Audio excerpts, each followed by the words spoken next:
bàbá wa kájùmọ̀ sowọ́pọ̀ ká lè gbódùdúwà ga. Odùduwà kò bá lè gbé wa. ọmọ Odùduwà ṣègìrì ẹ dìde fún ẹ̀tọ́ adúláwọ̀ ká lè jọ jùmọ̀ gbé délẹ̀ ìlérí káwa lè gba ògo ilẹ̀ wa ká ṣiṣẹ́ ká lè jọ gbàdé ká lè gbàdé adé adúláwọ̀ àwa ní mọ̀lẹ̀ tí yóò tàn káàkiri. Pé ọmọ Odùduwà ni wá. koikimedia àwa là ń gbé tó lárugẹ. Ètò tó pọ̀jù owó tiwa máa ní. kásá ẹgbẹ́ polówó ọjà wà kájé bùgbà yín jẹ. Ètò tó pọ̀jù owó tiwa máa ní. à ń gbé tó lárugẹ à ń gbàsà lárugẹ. Ètò tó pọ̀jù owó tiwa máa ní. news and sports ẹ máa rí gbọ́. Ètò tó pọ̀jù owó tiwa máa ní. ọmọ Ìjẹ̀bú alárẹ̀mí ló ní kí n máa ké tantan koikimedia ọ̀rọ̀ lágbájúmọ̀ mi o máa bá ṣẹ̀rẹ̀ lọ o. ọmọ Yorùbá nìyẹn ọmọ Yorùbá tata o à ń gbádùn rẹ ọmọ Ìjẹ̀bú alárẹ̀mí ṣẹ́yìn lọ máa fi dìbò tẹ̀ mọ́lẹ̀ o. ẹ̀yin lọ́mọ onígbò máa ń dé mádémádé ẹ̀yin lọ́mọ onígbò máa wọ̀ o. Igbó máa wọ̀ dájòjì ò gbọ́dọ̀ wọ àjòjì tó bá wọ bẹ́ẹ̀ á tẹ̀lé ní ẹbọra. ẹ̀yin lọ máa náwó kóyìnbó tó dé ìgbà tó yìnbó dé o owó náà dẹ́ tún pọ̀ sí o koikimedia ṣàwa ní bàbá. koikimedia àwọn ní bàbá. Koikimedia àwọn ní bàbá. Àdáńtọ́ àtúnpèrègèdè. Koikimedia àwọn ní bàbá. àwa là ń gbé tó lárugẹ jẹ́ ká jọ gbọ́ o. Koikimedia àwọn ní bàbá. àtúnjàfẹ́tọ̀ ilẹ̀ wa fẹ́tọ̀ ilẹ̀ Yorùbá. Koikimedia àwọn ní bàbá. ọmọ Oòduà ni wá o tọkàntọkàn. Koikimedia àwọn ní bàbá. ikú tó ṣe bí lébi òsì àdìmú bàbá iyọ̀. Koikimedia àwọn ní bàbá. we bring you one closer to your doorstep. Koikimedia àwọn ní bàbá. afẹ́fẹ́ tó ń fẹ́ o tó ń kan kí oko lára ni. Koikimedia àwọn ní bàbá. àpèrègèdè Olódùmarè ló fún wa ṣe. Koikimedia àwọn ní bàbá. gbogbo ayé ẹ gbọ́ àwa ní bàbá o. Koikimedia àwọn ní bàbá. ẹ máa bọ̀ wá ẹ gbé polówó ọjà yín wá o. Koikimedia àwọn ní bàbá. Odùduwà lágbédá ní òtítọ́ lágbédá ní. Koikimedia àwọn ní bàbá. a kì í sọ̀dálẹ̀ a kì í sódì kẹta. Koikimedia àwọn ní bàbá. àdúró tán a tún pèrègèdè. Koikimedia àwọn ní bàbá. Koikimedia we bring you one closer to your doorstep. Àwọn ní bàbá. Koikimedia is around. To give us latest. Is around o. Give us latest. Ladies and gentlemen, Ẹ mú kalẹ̀ sílẹ̀. Ẹ tẹ́tí ẹ gbọ́ ètò tó pọ̀jù owó. ladies and gentlemen, Ẹ mú kalẹ̀ sílẹ̀. Ẹ tẹ́tí ẹ gbọ́ ètò tó pọ̀jù owó. Koikimedia is around. To give us latest. Koikimedia. Koikimedia, we're bringing the world closer to your doorstep. ọmọ Ìbàràpá lápapọ̀ ẹ̀jẹ̀ adúpẹ́ lọ́wọ́ àkí ọmọ Yorùbá lápapọ̀ tìlé tó kó ẹ̀mí àbọ̀ ẹ̀bá nkọ́mọ Adéyẹmọ Chief Sunday Adéyẹmọ Ìgbòho orúkọ ńlá tí ń jámọ̀ láyà bí àrá orúkọ tó ń dẹ́rù bo lórúkọ gan-an ọmọ Yorùbá ẹ má sùn o torí pé bùrà a kò lè fojú kégbodò láyé títa ríro lẹ̀dá ń kọlà wúrà tó máa dán alànà kọjá dandan o ọ̀wọ́n irin ní má bẹ̀rẹ̀ wọ̀nà ẹ̀dá kan ò lè ṣì wá lọ́nà mọ́ ẹjẹ́ àfìmọ̀ṣọ̀ kan ká lè débi re ẹjẹ́ àjọ gbárùkù ti Sunday Ìgbòho ṣá ọmọ Ìgbòho mọ̀rẹ́ nílùú Alágbàdo Òde ọmọ atapẹ̀tẹ̀ wọnú omi ọmọ gèdèlè wodò sànyà ìsànyà ò rẹ́ràn bàbá yín láàrin ìdí omi kò sì náà ń kán sí yín lẹ́nu ọmọ òkúta mẹ́ta òkè gbòó. Ìkan ṣe yín ní dábọ̀dàbọ̀, ìkan ní mọ́ rọra. Ìkan tó kù nígbà tí wọ́n ò mọ̀ gbòó mọ̀ rẹ́, kí ló dé gbòó mọ̀ rẹ́ sí. Ọmọ òpópó sanran, ìgbàgede gbòó sùn wọn láláìsí bẹ̀rẹ̀. Wọ́n ní kó ní bẹ̀rẹ̀, ó máa kó bẹ̀rẹ̀ lọ.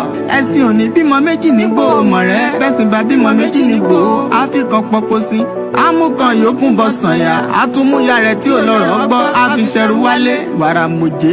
Ọmọ onílé ọ̀la, àwọn àjòjì tó ń ṣe ségesège, tọ́láwọn ò ní bomi kó sí mu, wọ́n láwọn ò ní bomi sànyà wẹ́sẹ̀. Ìgbà tójú kò fi rí ńkọ́, gbogbo wọn náà sáré bomi kó sí mu, wọ́n sì bomi sànyà wẹ́sẹ̀. Ọmọ abẹ́rẹ́ mẹ́ta òde ayé, ọ̀kan ṣẹ́, ọ̀kan tẹ̀, ọ̀kan tó kù ní gbogbo ayé fi ránṣọ kiri. Gbogbo ọmọ Yorùbá Sunday Igboho onírèlẹ̀ láéláé, torí àbá lásán nìkan ń dá, òkúta ò ṣe gbé fún wọn o. Ìmọ̀ràn lásán ni ti balùwẹ̀, kò pọ́sibú kó dòdò láyé ń bí. Ó kún díẹ̀ títọ́ domi, láéláé ìtọ́ mi lè domi. Sunday Igboho arógun má ti dí, tó ń jà fẹ́tọ̀ Yorùbá ní tilé tó kó.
Again.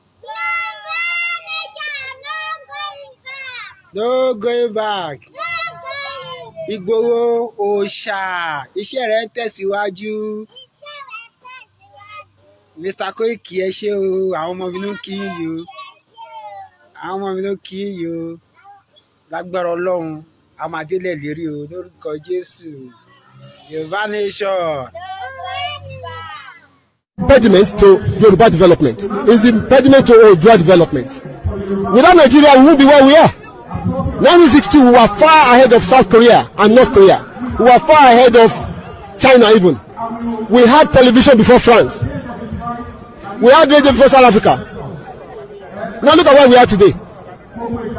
I think it's a shame that even any Yoruba man can be talking about restructuring at this point in time. What are we restructuring? This country that is already shot to pieces? I don't think that's what we want. But they are always talking about giving Nigeria a chance. The patience of Yoruba with Nigeria has come to an end. If you don't allow we Biafrans to go, that zoological republic called Nigeria will be a worse place than Somalia. And today it is happening. And if you have not applied for your Somalian visa, please try and do so. Should I say Somali visa? Try and do so as quickly as possible, because the zoo is on the path of destruction, and there is nothing man can do to reverse it. Mark today's date and what I'm telling you. Nigeria will be destroyed beyond human comprehension. As far as I'm concerned, yes, I'm satisfied we are still existing as a united nation after that little fracas. Thank God we've made it to 6 years, and I hope we'll make another 6 years. I may not be here, but that is my belief. Always to keep Nigeria one, together, and to really make sure that there is a better. Sorry. Okay. So. Talk to me politely. Sorry. Thank you, Mom. and make Nigeria better. Yes, and what's your advice for the politician, the Nigerian politician? Look at the legal process, you know. No, look, Chad, now that one, you do your best and be a loyal Nigerian, love Nigeria, good or bad. And whatever it is, if it is bad, try to make it better. If it is good, try to make it even better. Well, best. Try to make it best. Okay? So this is my attitude, and this is the reason why any government, I have always supported every government that started in this country, and I will continue to support. I congratulate fellow Nigerians who have realized their power, that their votes count.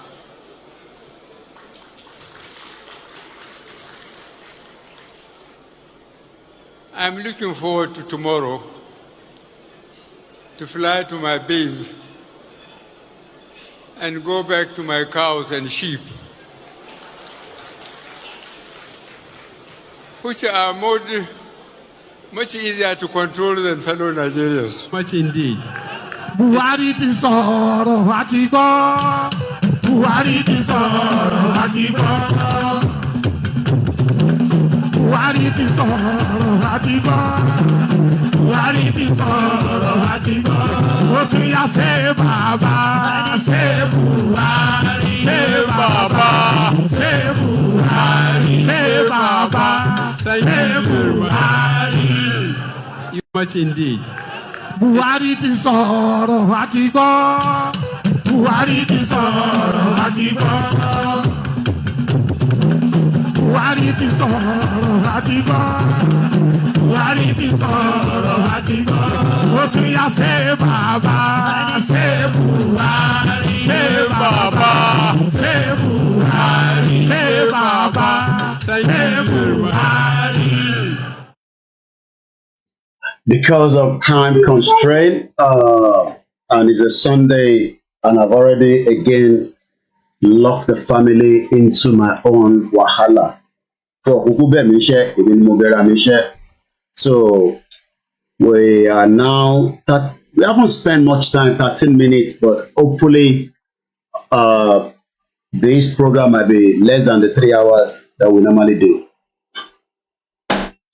I can come out anytime, as you all know, and that's the most important part of koikimedia. So we can be helped. Ìmọ̀ àti bá mi dẹ́ ti sọ̀rọ̀ láàárọ̀ yìí, pé lẹ́yìn kí wọ́n á gbé picture wọn sókè báyìí dáadáa. Ìgbówó ṣà ti pè mí láàárọ̀ yìí. Coordinator, sálàáfíà lẹ́wà. Àwọn ọmọ ńkọ́, mo ná yọ́yọ́yọ́ ẹ̀yàn ọmọ Oòduà, ẹ wá bá Ìgbòho sọ̀rọ̀. Óyá ẹ máa bọ̀, ẹ wá bá dádì sọ̀rọ̀. Ìgbówó ṣà, ìmọ́lẹ̀ Yorùbá ti pè mí láti Kútọ́nù láàárọ̀ yìí. Mo kí gbogbo alẹ́ nǹkan sí pé happy Sunday, ṣe dáadáa ni mo bá yín, ṣàlàáfíà ni gbogbo wa wà. Bàbá mi àrò bàbá dáadáa, Ìgbòho ní máa kí gbogbo yín, Ọlọ́run ó ní coordinator bá máa kí, ó tẹ̀ wá correct mi. Ẹ mọ̀ pé Ìlọrin ni máa ń dárúkọ pé tọbásanjọ́ ṣífù nínú Àkúrẹ́ ni wọ́n ní kí n sọ fún gbogbo àwọn ọmọ Àkúrẹ́. Bishop ti sọ fún mi pé wọ́n ní gbogbo àwọn ọmọ Àkúrẹ́ kọ́ lọ béèrè lọ́wọ́ àwọn ọmọ Àkúrẹ́ ní 2007 pé kí ló ṣẹlẹ̀ sí Ọbásanjọ́ l'Àkúrẹ́. Mo ní bá mi lọ coordinator Ìlọrin báwo Àkúrẹ́ ni gbogbo àwọn ọmọ Ìlọrin gbogbo àwọn ọmọ Àkúrẹ́. Tó bá ń bá lóye sọ̀rọ̀ ó máa ń wà excited. Ó ní Àkúrẹ́ ni ó ní kò ń ṣe Ìlọrin. Mo ní bá mi Ìlọrin mo lọ ń dárúkọ, mo fún wọn ní update lórí program tí mo ṣe ní lórí ọmọ Musa. Àwọn kan míì ta sọ private nìyẹn, but Ìgbòho ni máa kí gbogbo yín. Ó dákẹ́ nítorí pé àwa la ní kó dákẹ́, kò ní láti sọ̀rọ̀. Èmi lágbẹnusọ ẹ̀, tó bá fẹ́ ràn kò tí ràn mí sí yín. Eléyìí ó kàn ní kí ọmọ Yorùbá ni kò ràn mí sí yín. Tó bá ní statement, tó bá ní nǹkan tó bá yẹ kí n wá bá yín sọ màá wá sọ, but ẹ mọ̀ pa kàn máa ń sọ̀rọ̀. We spoke for a very beautiful Sunday. Mo kí gbogbo aṣáláfíà làbá yín. Mo kọ́kọ́ dúpẹ́ lọ́wọ́ mọ́mì mi kan, Èkó lẹ́yìn wà. Grandma àwọn ọlọ́pẹ́ àkéèsí mi sí ètò mo fẹ́ fi sọ̀rọ̀ lọ́sàn-án yìí ẹ̀rí àkọlé ètò yẹn the mole bàbá Wálé Adéníran ọ̀dàlẹ̀ bàbá má fi kíní sórí tó fẹ́ ṣe yẹn níbẹ̀ má ṣe bẹ́ẹ̀ kí ló ń ṣe bẹ́ẹ̀ fún olójúwò kò lò kí ló ń ṣe bẹ́ẹ̀ fún ni mo béèrè why are you doing that why are you doing that you want to drink it okay drink it and eat your food there. Bàbá Wálé Adéníran ọ̀dàlẹ̀ bàbá mo ní tí bàbá yẹn bá ti lè sọ̀rọ̀ pẹ́rẹ́ màá wá tú jáde fún ó dẹ̀ ti sọ̀rọ̀ ẹ wo àkọlé ètò tàbí fi ṣe program lọ́sàn-án ìyá wa Grace Olúṣọ̀tọ̀ gbogbo ẹ̀yin girama mo ṣí fìlà díẹ̀ fún yín mo kàn rọra ṣe díẹ̀ ni mo ṣí fìlà forí adé Ọọ̀ni of Ifẹ̀ Ọ̀jájá the second mo kí Àwùjalẹ̀ mo kí gbogbo àwọn ọba pátá èmi ọmọ yín náà ni Ọláyọmí koikimedia ẹni ìfà ọmọ yín sílẹ̀ ṣé ẹ wá sí London ìyá mi Grace nígbà tí mo gbóúnjẹ síwájú ẹ tó jẹ tó ń disturb mi báyìí èmi dẹ̀ mo ń disturb mi ọ̀dàlẹ̀ balẹ̀ kú wọ́n mú kan ní Benin Republic lánàá mo rí pé Lady K náà wà on ẹ má bínú pé méjèèjì wá simultaneously but tí Lady K ń sọ̀rọ̀ lé lórí àwọn tí tọ̀dọ̀ wọn lọ́hùn àwọn dagboru eléyìí tẹ́mi fẹ́ sọ ní bíbà tí bàbá Adéníran àti àwọn ọba tá à ń sọ̀rọ̀ lọ níjẹta mo kàn twist the topic yẹn there sometimes the topic might just be kakọ̀rí kankan síbẹ̀ ni Ọlákúnlé tèmi mo kẹ́ ẹ̀ mo ì tí ì rí àtó bí mi lọ́mọ bí àyà mi ò tí ì rí lógo ẹ jẹ́ àkọ́kọ́ lọ send message sí mọ́ sí mi because special ni máa ń send ẹ̀ sí wọn ni a gbọ́dọ̀ jẹ́ wà lórí program mi so ẹni tó bá máa bú mi ìyá mi á lè máa rí á lè mọrú àdúrà tó máa ṣe fún ẹ tó fi ń bú ọmọ ẹ bí ọmọ ẹ ló bà Nàìjíríà jẹ́ bí ayé ẹ ló bà Nàìjíríà jẹ́ mo ní bá mi Ìgbòho ṣá mo ní jẹ́ mọ̀ fáwọn ọmọ yóò sí ní Nàìjíríà ṣá wàhálà tẹ̀lé ń ṣe nísìn àwa appreciate ẹ̀ but ọ̀pọ̀lọpọ̀ appreciate ẹ̀ but àwa ò appreciate ẹ̀ mo kí sísá mi Ọlájíire mo tún kí gbogbo èyí tí ẹ fún wa ní owó láti fi support mo ṣe ń sọ fún mo fẹ́ máa disturb chief even though I have access to him tí bá pè lẹ́ẹ̀mẹ́ 20 ó máa gbé kọ̀ ìfẹ́ tí a jọ ní síra wa ni mo kí bàbá wa Àlàbí mo kí ìjáyà àní tá a bá dárúkọ mo ti calculate gbogbo yín mo kí yín but àwọn méjì kan tí mo gbọ́dọ̀ má kí ni Yèyé Oge àti Ìwà Pẹ̀lú Ẹ̀wà ṣe rí sísá wa Ìwà Pẹ̀lú Ẹ̀wà yẹn yeah there's what oh okay pẹ̀lẹ́ máa bẹ lé nísìn Wálé Adéníran kí ló kàn professor ni èyí tàn bí professor sí àpọ́nlé ni ẹ̀yin ọmọ Ìgbò ẹ má bínú Yorùbá la fi sọ hey Biafra mo kí ìyá mi Owóyẹlé Ọmọbùkọ́lá tọ̀wọ̀tọ̀ mo fi ń kí gbogbo yín mà ọkùnrin kan ló bá mú kọ́ọ̀pù wá láti Amẹ́ríkà United States of America kí ló ṣẹlẹ̀ ẹ mọ̀ kí mo ti bẹ̀rẹ̀ program ẹ ṣe bẹ́ẹ̀ nù ẹ fẹ́ mi náà láyé díẹ̀ 2 hours kí mi náà ebi mo ti kó lọ síta ti ṣeré tí ẹ kí mi náà ṣeré tèmi níbí báyìí you know that right you know what am I doing now I'm doing what am I doing right now I'm talking to my people to Yoruba people Yoruba nation Yoruba nation Yoruba nation Yoruba nation now bọ́mọ tí ọba mọ tó ń ṣe ò tí mọ tí o gbé dání nìyẹn Ìgbòho ni máa kí ń sẹ́ mo ń sọ pé grandma kan ló pe attention mi mo ní àwọn tó jẹ́ pé koikimedia freelancer iṣẹ́ tí wọ́n ní pé gbogbo tó bá ń lọ káàkiri àgbáyé òun ṣe gbogbo ẹ̀ lèmi lè rí mídíà ò lè rí gbogbo ẹ̀ ẹ̀yin màmá pè wá attention Koiki tó ti rí èlé nígbà tí mo ṣe màmá ẹ̀ wá kódà màmá wa yẹn ìtara ló fi send the voice yẹn pé Koiki Koiki kárọ̀ ara mi ń gbọ̀n. ṣe gbọ́ ara wọn ń gbọ̀n. Adéníran ó ti fẹ́ ṣẹ́gi fún wa. wọ́n ní Adéníran fẹ́ ṣẹ́gi fún wa. Sunday Tribune kò ka gbogbo nǹkan tó kọ honestly àwọn ènìyàn wá ń fún ni.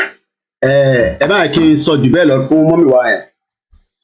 Mo sọ fún ẹ bàbá wa Adeniran, màá sì fún ẹ ní respect àṣàgbàlagbà àtọmọlúàbí Yorùbá ọ̀dàlẹ̀ ní.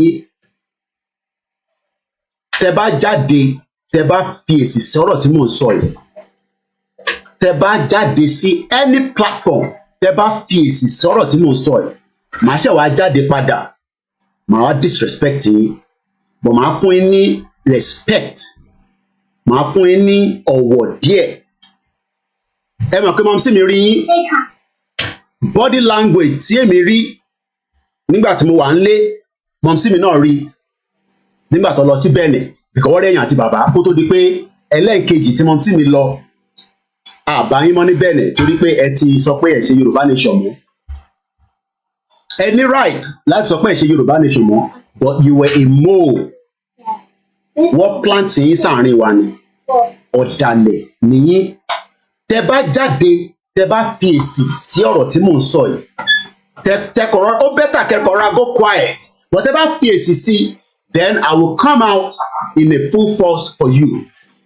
In tí mo dẹ̀ ṣe lénìí, mo fẹ́ kó wà in record tó bá jẹ́ pé ẹ̀yin tẹ máa gbọ́ lọ́jọ́ iwájú. Bàbá kan wọ́n ń pè ní Wale Adeniran, àfi professor sí, ó gbọ́ Faransé tó dáa. Àmọ́ táwọn ọmọ wọn bá ń gbọ́ prógrámù yìí, ẹni èmi Ọláyọmí Kóìkì fi sí rẹ́kọ̀dì léni pé ọ̀dàlẹ̀ ni. Ẹ sọ pé mi mo sọ bẹ́ẹ̀, mo kí ẹ rẹ̀ ní official, ẹ̀yin tí koikimedia. Mo dẹ̀ rántí ra credit fún wọn lẹ́nu ọjọ́ mẹ́ta, má bínú sí mi. Rán mi létí, send private message sí mi, má bínú àbúrò mi. Àwọn tó dúró ti Kóìkì nìyẹn. Kó tó di pé gbogbo ìmọ̀ Kóìkì, àwọn kan wà dé pé wọ́n ti mọ̀ ní tipẹ́. Mo sọ wípé wọ́n ṣe full time star. Mo ò dẹ̀ ṣe ìwọ̀nba tí agbára mi jù fún wọn, but ní tí mo lè ṣe mo ń ṣe. Mo tún fi sí rẹ́kọ̀dì lẹ́nìí, èní ní 11, ẹ má bínú, ẹ ṣe máa gbọ́ voice àwọn ọmọ nìyẹn lẹ́yìn, kò sí nǹkan tí mo lè ṣe sí, mo sí nínú studio, inú ilé mi mo wà. Tó bá tẹ́ lọ́rùn, ó bẹ́tà kó kúrò ní program, tó bá ti lè accept pé wàá máa gbọ́ àwọn sound yẹn lábẹ́lẹ̀, then I cannot help you. Wálé bàbá wa, màá sì fún yín ní respect like I said, but mo ní pé ní professor, màá kọ́ máa pọ̀ ẹ́ ní bàbá wa. Ẹ tó bí mi lọ́mọ, but I saw you. Kò ń ṣe nǹkan, kò ń ṣe méjì, kò ń ṣe mẹ́ta, kò ń ṣe mẹ́rin. Don't come this side o. Ṣé mọ̀ pé àtújọ pàdé ní Benin Republic? Kò ń ṣe nǹkan, kò ń ṣe méjì, kò ń ṣe mẹ́ta, kò ń ṣe mẹ́rin. But you were a mole within the Yoruba nation. Everybody ní right láti sọ pé òun ò ṣe Yorùbá nation mọ́. Kò ń ṣe torí ẹ̀ láti fẹ́ attack wọn. Kò ń ṣe torí ẹ̀ mo ṣe fẹ́ gbé Happy Sunday Grammar Finisha. Majek for care. Don't get this side. Move that side. Okay. Better. Àbúrò mo yẹ yín nísìn. Kámẹ́rà ò lè pick wọn bọ̀ ẹ̀ mọ̀ wọ́n àmì kékeré wọ́n lè lọ ṣe mistake. Wọ́n kàn ń lẹ̀ nǹkan mára ògbéni ni. Mo ní kọ̀ọ̀kan tó ń lẹ̀ bí sticky ni. So, mo kí lẹ́ẹ̀kan sí Happy Sunday. Mo ní èmi ní the last man standing. Ọlọ́run dìdí jẹ́ pé kí n lọ sí Nàìjíríà. Torí gbogbo tẹ́mi rí wàláì. Chief kan ló máa sọ tẹ́mi sọ ìfún yín. Àwọn tó wà nílé wọ́n lè má rí from the angle of ẹni tó wà níta. Ẹni mo sọ bẹ́ẹ̀ pé ẹ lè máa ní kí ló dé táwa sọ jáde kó tó séjì. Ẹ lè máa sọ bẹ́ẹ̀ pé bọ̀kọ́ ìkí nígbà tẹ́ mọ gbogbo eléyìí kí ló dé tẹ́yìn náà jáde tẹ́ ẹ sọ. Just like bọ́ ṣe ń sọ pé kí ló dé tí Ìgbòho jáde nígbà tó mọ̀ pé òun ní bá dúpẹ́ onídàgboru kí ló dé tó wọ̀n ní ṣe mo kí bàbá Stephen ẹ má bínú pé mo ní lè máa dárúkọ bọ̀ máa kí gbogbo yín along the line bọ̀ mo gbọ́dọ̀ kí àwọn tó wà lórí mixlr dáadáa. Aláwọ̀ bàbá mo kí ẹ, mo kí àwọn tó kù náà tó ti wọlé. Ṣé rí Yorùbá nation wọ́n fi pé mo sọ mọ́rọ̀ lánàá mo ní even bàbá wa. Can you go and do that upstairs? Is it possible? Eh? You know I am live now. Can you go and do that upstairs in the room? Yeah. Okay, good. Thank you. Mo ní mo pàdé àwọn tá a lè sọ pé àwọn àgbàlagbà pẹ̀lú àwọn kan tí mo láǹfààní àti bá sọ̀rọ̀ tí CSI ní kí n bá sọ̀rọ̀. Ọlọ́run ló fi kẹ́mi ni. Tó bá yẹ pé ìgbà tí mo fẹ́ lọ Nàìjíríà, mọ̀ sí mi sọ pé no ò ní lọ. Àwọn ìyàwó mi sọ pé mo ní lọ. Àwọn ọmọ mi sọ pé mo ní lọ dádì pẹ̀lú gbogbo ariwo tẹ́tí ń pa yìí. Ẹ fi pa àwọn ọmọ mi ò mọ tí mo ṣe. Hey boy, come here. Ọmọ Òdùwà. Okay. Ẹ fi pa àwọn ọmọ yóò ẹ fi pé wọ́n mọ̀ pé tí mo gbé dání ó wà risky. Àwọn tó ti dàgbà nù wọn. Wọ́n mọ̀ náà. Wọ́n lè sọ fún mi pé dad why are you doing this for? But wọ́n ti rí the spirit pé ìdágbé dání kó lè save àwọn èèyàn. But máa kan pè mí láti Èkìtì lánàá, wọ́n ní ìyàwó àwọn fẹ́ ṣe CS, àwọn ní 300,000, wọ́n ní níbo ni mo ti rí. Nbà. Number one kò ń ṣe pé torí ẹ máa pè mí lákọ̀ọ́kọ́, kò ní pé mo disbelieve yín àbí mo believe yín, excuse me. This is the reason why we are asking for the right to self-determination. But gbogbo táyì tí mo lọ́lé yẹn, àwọn kan náà máa wà Nàìjíríà. Wọ́n lè confirm pé tá à ń sọ irọ́ ni, wọ́n lè sọ pé tòótọ́ ni. But I saw body language. Cherry body language ni ó máa sọ pé èèyàn bá ènìyàn. Kó tó wá di pé a bẹ̀rẹ̀ sí rí traces. Mo ti sọ fún yín pé kẹ́ lọ sókè. Ó dẹ̀ mú dẹ̀ mọ̀ pé wọ́n ló ṣe instigate fẹ̀kẹ́ wá sálẹ̀. Àbọ̀rọ̀ mọ̀ yẹ yín nísìn. So I pray that whoever have these intention, whoever still have these intention to destroy this movement, we are not going to curse you, but we leave you into the hands of Elédùmarè. Kọ́lọ́n kó ṣe ìdájọ́ fún gbogbo wa. Ó bẹ́tà kẹ́ sọ pé ẹ ṣe Yorùbá nation. Ká mọ̀ pé ẹ ṣe Yorùbá nation. Ṣèbí àwọn kan bẹ̀rẹ̀ pẹ̀lú wa ní UK. Kí ló ń pe olórí làǹgbàlàǹgbà yẹn? Tó ní mi sọ̀rọ̀ sóhun. Mo mọ ọdún mélòó ló fi jù mí lọ. Kí ló ń pe Yorùbá Tajudeen Rahim àbí kí ló pe rẹ̀? Ó náà lòun mọ́ àwa mo fi fún ẹ lépè. Ó náà lòun lọ sínú clubhouse. Ó lọ sọ pé òun lòun mú Koiki wọnú Yorùbá nation. Mo fi fún lépè. Bọ̀ tó bá yẹ pé n tó sọ yẹn tòótọ́ ni kọ́lọ̀ ń dájọ́ fún. Torí pé nígbà tèmi pariwo sínú yàrá mi pé a máa pín Nàìjíríà tí mo sunkún, fídíò yẹn ti lọ nítorí pé mo download fídíò yẹn 2007 Facebook náà ti gbé lọ. I would have been able to go and pull that video. That was my first outing. Pé inú máa bí kódà mo rò pé mo ti gbọ́ bàbá Akíntóyè tí mo bínú gan tí mo ní enough is enough ẹja pín ìlú yìí kó tó wá di pé so many other things started happening. But expectation of people is that why then do you all think that you can just come in and then pull us back, want to destroy a movement? Bẹ́ẹ̀ni Tajudeen Rahim any right láti sọ pé okay ń ṣe Yorùbá nation but ẹ̀yin tí wọ́n plant ó yàtọ̀ sẹ́ni tó wọlé tó náà ń ṣe Yorùbá nation kó dẹ̀ wá di pé ó di láàrin méjì ẹ̀ wá ń deceive wa. Baba Adeniran was one of them. He was one of them. Ẹ jẹ́ ká kọ́kọ́ púlì ẹ má bínú ẹ̀ta wà lórí Instagram. You will not be able to see, and because there's a lot happening on the other side, I don't want to. So ẹ̀yin ẹ̀kọ́ máa wò mí báyìí. Ẹ yẹ ká lọ wo article tí wọ́n release ní orí Tribune àti Vanguard tí Wale Adeniran bàbá yẹn tó fi sọ̀rọ̀ is back in Nigeria after he tried to destroy Baba Akintoye and he failed. These were not people that were prepared for this. Mo sọ fún yín pé nínú movement bọ́lẹ̀ kájà wọlé kó jáde òun ni bígbà tí yàn wọnú train. Ẹlòmíì máa wọlé láàrin méjì abọ́lẹ̀, ẹlòmíì ò tẹ̀ ní wọlé rárá. Àwọn kan ti wọlé wọ́n dẹ̀ ti jáde, but àwọn kan sì sọ pé no, àjọ wà ní ìrìn àjò yìí ni. So don't expect everybody, kò mí ìpẹta bá wá dé ilẹ̀ Nàìjíríà Yorùbá nation irú àwọn yẹn ó kọ̀ láti wà ní rẹ́kọ̀dì ni, that's all. We can't do without them. ṣá máa ní kọ́kọ́ òun Nàìjíríà ni àmì nínú Yorùbá nation ni. Kí ló dé?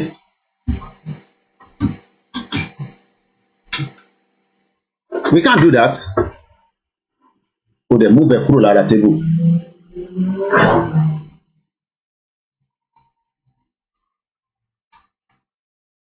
Wale Adeniran knew what he was doing, and after to frustrate baba títí tó rí pé baba ní àwọn backup tó dá tó dúró tó sọ́ngbọ́, which is number one Ìgbòho.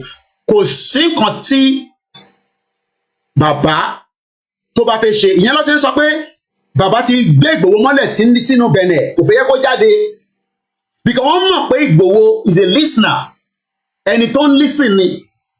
Wàláì mo sọ fún yín, Ìgbòho tún confirm ẹ̀ fún mi pé kò ń ṣe pé àti ìjà níjọ́ tó wá. Ẹ mọ̀ kó mo sọ lánàá, ṣífù sì confirm ẹ̀ fún mi pé kò ń ṣe pé àti ìjà pẹ̀lú àwọn tó wá bá òun nínú ilé kọ́. Ó ní but òun wo àwọn tó wà nínú ilé. Mú àti mo tún ní bá mi 1 million Fúlàní ò lè dá yín dúró. Ó ní kódà 1 million sójà ò lè dá òun dúró. Òkú máa sùn ni, but òun máa lọ. Òkú máa ṣe kí ni ó máa sùn. And that is the reason why Tashin sọ pé it's a non-violent movement, but I need the protest tó máa pọ̀, èrò máa jáde, but kò sẹ́ni tó lè lead irú protest yẹn tó bá ń ṣe Ìgbòho. Protest yẹn máa pọ̀ tó máa rinlẹ̀, kò sẹ́ni kankan tó lè lead the protest yẹn àfi CSI. Èmi àti wọ́n sì sọ mọ́rọ̀ láàárọ̀ ẹ̀. But because he is a man that loves humanity, and nobody that love humanity, kò ní fẹ́ jẹ́ kí ẹ̀jẹ̀ ṣàn. Èèyàn kì í jà fáwọn èèyàn kó wá tó máa pariwo pé ẹ̀jẹ̀ kó ṣàn. Ní tí Ìgbòho sá fún nìyẹn. Kò ń ṣe pé àníṣe lọ bèrè lọ́wọ́ ìgbà tèmi ní Ìlọrin bàbá nínú wọn ni wọ́n correct mi, wọ́n ní Àkúrẹ́ ní 2007. Mo kí àwọn family mi. Èmi ló ń pè ní koikimedia. Tó bá mọ ní tó ń pè bẹ́ẹ̀, èmi ló ń pè bẹ́ẹ̀. Tí bàbá yẹn bá jáde, tó bá reference, tí bá kà lẹ́niwẹ̀, tó bá sọ̀rọ̀ lẹ́niwẹ̀, then I will come back out for him, then I will finish and complete the job. He's a traitor. He's a traitor that wanted to destroy Baba Akintoye. But Baba had CSI standing very close to him. CSI man love Baba Akintoye o. Cha. Mo kí Grandma Fọláṣadé. Mo ní skin inú sọ, mo ní CSI. Ó máa love Baba Akintoye gan. Ìyẹn làwọn dagboru yẹn ṣe ń sọ pé Ìgbòho ìwọ́ta mọ̀ yìí kọ́ ló ń ṣe. Bọ́wọ́ mọ̀ pé Ìgbòho is an intelligent man. Dedicate ń ṣe analysis àwọn jàǹgẹ́rẹ́ wọn ti wo ti Yorùbá Wuyì. Gbogbo jàǹgbéwè èmi ò ní láti ẹni tó bá fẹ́ gbọ́n yẹn lọ sọ́dọ̀ Dedicate àbíkẹ́ lọ wo 30 minutes of Yorùbá Wuyì. Ó ti ṣe analysis tí Jẹ̀lílì sọ̀rọ̀ lé lórí. Èmi gbọ́ lánàá. Mo sọ fún yín pé they are wasting their time. Àwọn tó sì wà lábẹ́ wọn tó bá yá wọ́n máa jùkò látòrí fóònù wọn, wọ́n á máa jùkò fún àwọn ṣọ́ ẹ̀kú rí bẹ́ẹ̀ pẹ̀lú ìjìnlẹ̀ pẹ̀lú rọ́tọ́ ń pa fún wọn báwọn ti gba country.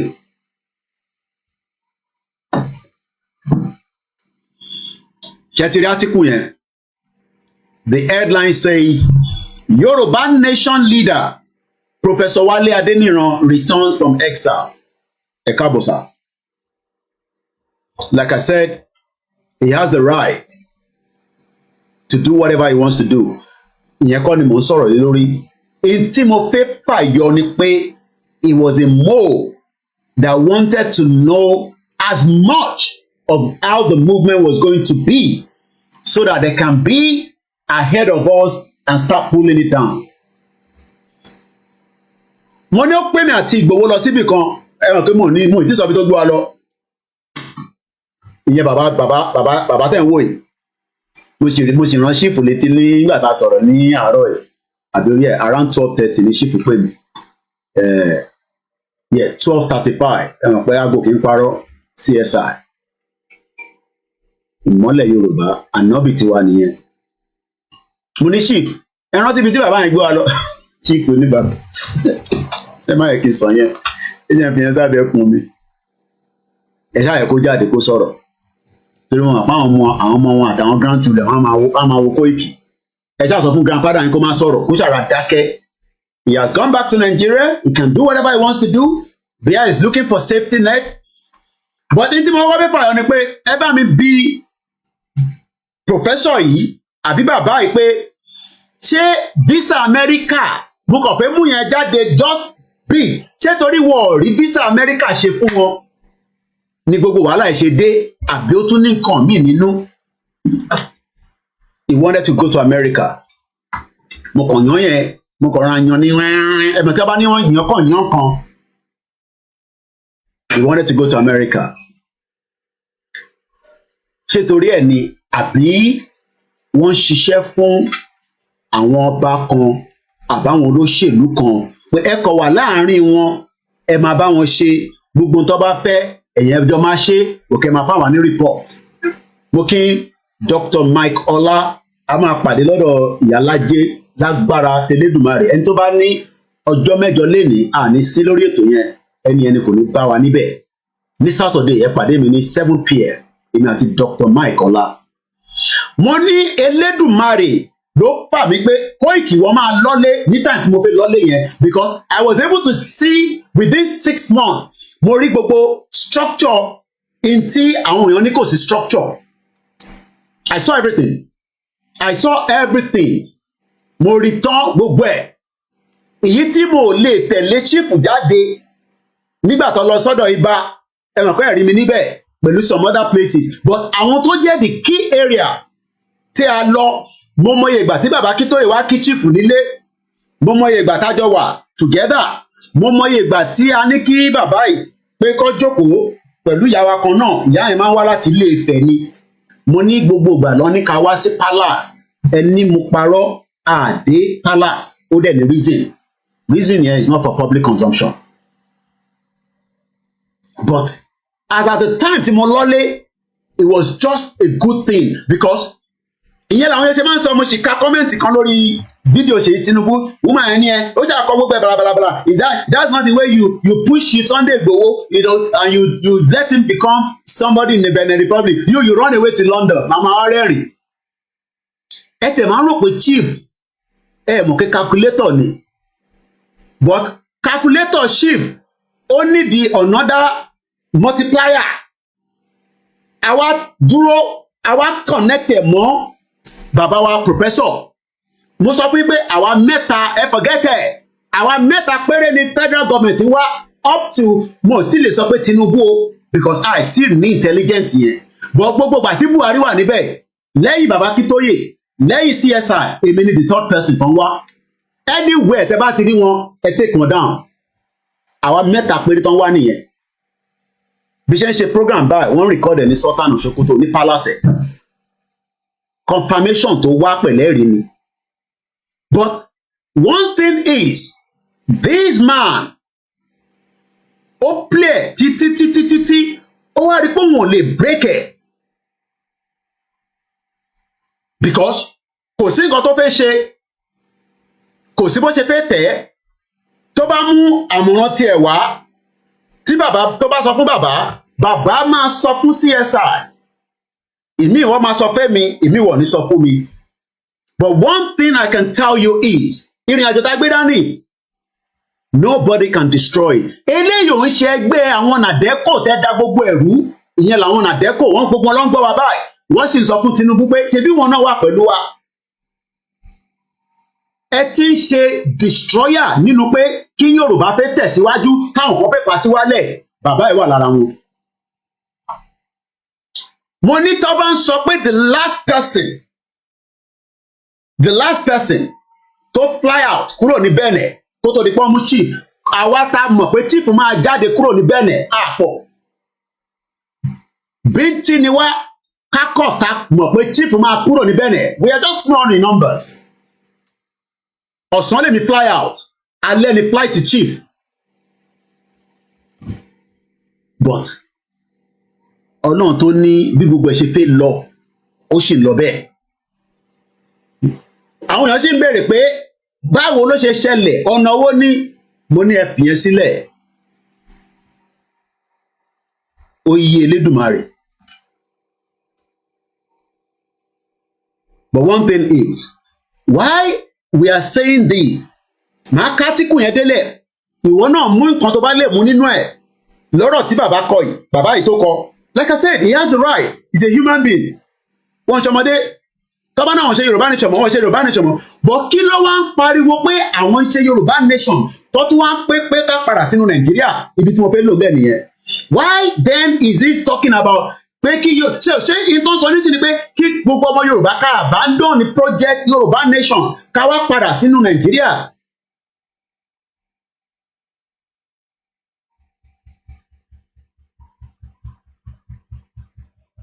This man that you are looking at is a mole that was implanted in us.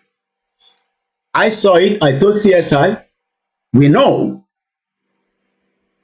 But like I said, he has returned back to Nigeria, and this is the press statement he granted when he returned back to Nigeria. Yoruba Nation leader Professor Wale Adeniran returned from exile. Says Tinubu inauguration speech symbolizes hope. Former deputy leader of the Yoruba self-determination struggle, Professor Wale Adeniran, has returned to Nigeria from exile.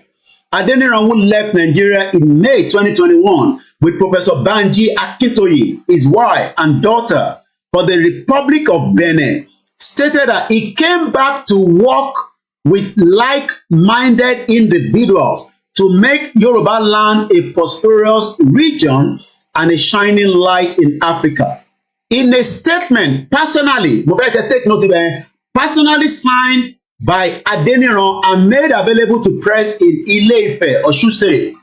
Arẹ́gbẹ́ṣọlá ti padà sọ́ṣun, ẹ máa connect dot yẹn. He announced the formation, ó dá ẹgbẹ́ mi sílẹ̀, a formation of what they call APPA, to stand for Association of Progressive Professionals and Academics. Ó fi YSDM sílẹ̀, ó fi ìlànà sílẹ̀, wọ́n wá lọ dá ẹgbẹ́ mi sílẹ̀, wọ́n wá pe ẹgbẹ́ yẹn ní Progressive Professionals and Academics. Yes? What's that? Okay. Give me the remote. Bá mo remote. Wọ́n lọ dá ẹgbẹ́ mi sílẹ̀ tó ń pè ní Association of Progressive Professionals and Academics, APPA. Thank you so much. Mo kí gbogbo alẹ́ nǹkan sí. Happy Sunday, and nobody can destroy the project Yoruba Nation. Kí ni ẹgbẹ́ yìí wà fún? The association consists of former colleagues in academia, medical science, and the business world. Adeniran stated that APPA, known as Association of Progressive Professionals and Academics, held its inaugural meeting during the week at Obafemi Awolowo University in Ile-Ife, Osun State, the same place tí mo ti pàdé àwọn àǹtí bàbá so many times. Tẹ́ bá lọ sórí YouTube wa, the first thing tẹ́ máa kọ́kọ́ rí ni interview tí mo grant bàbá. Oi, what happened? Why you putting the voice again? Leave it. Go and get your iPad. Move away from there. Ẹ máa rí fídíò kan tí mo grant bàbá, nítorí pé mo wà live ní sí ló ṣe ń show eléyìí. Normally, ìyẹn ló máa ń show níwájú tẹ́ bá lọ sórí page wa direct.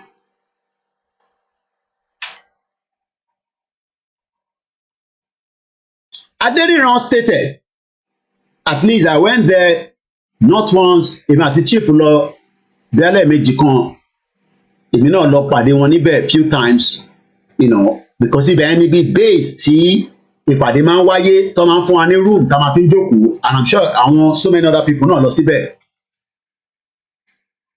Adeniran now stated that APPA wọ́n ti ṣe inaugural meeting wọn ní the same Obafemi Awolowo University tí a ti ń sọ̀rọ̀ Yorùbá Nation.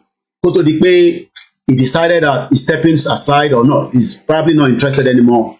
To assess the state of development in Yoruba land, they reached a consensus to give President Bola Ahmed Tinubu presidency a chance to correct the previous government wrongs against the Yoruba people. Part of the statement directed to President Bola Ahmed Tinubu read, I bring you sincere and warm felicitations on your landmark electoral victory as President of the Federal Republic of Nigeria. Your inauguration as President of Nigeria on Monday, the 29th, 2023, was unprecedented in the political history of Nigeria, as you are the first Yoruba politician to be duly elected as the political head of Nigeria. Mr. President, we salute your uncommon courage, bravery, tenacity, ingenuity, political sagacity in navigating the complex Nigerian political terrain in the face of seemingly insurmountable odds. You demonstrated an uncanny sense of humor. We wish to recall that just as you played a pivotal role in the National Democratic Coalition during the Abacha era in the struggle to ensure the restoration of democratic rule in Nigeria, and even went into exile, some of us have been at the forefront of the struggle for Yoruba self-determination in recent times, when we felt that our people were confronted with an essential threat. However, your victory at the poll in February 2023 has led to believe that perhaps the Nigerian situation is not irredeemable after all.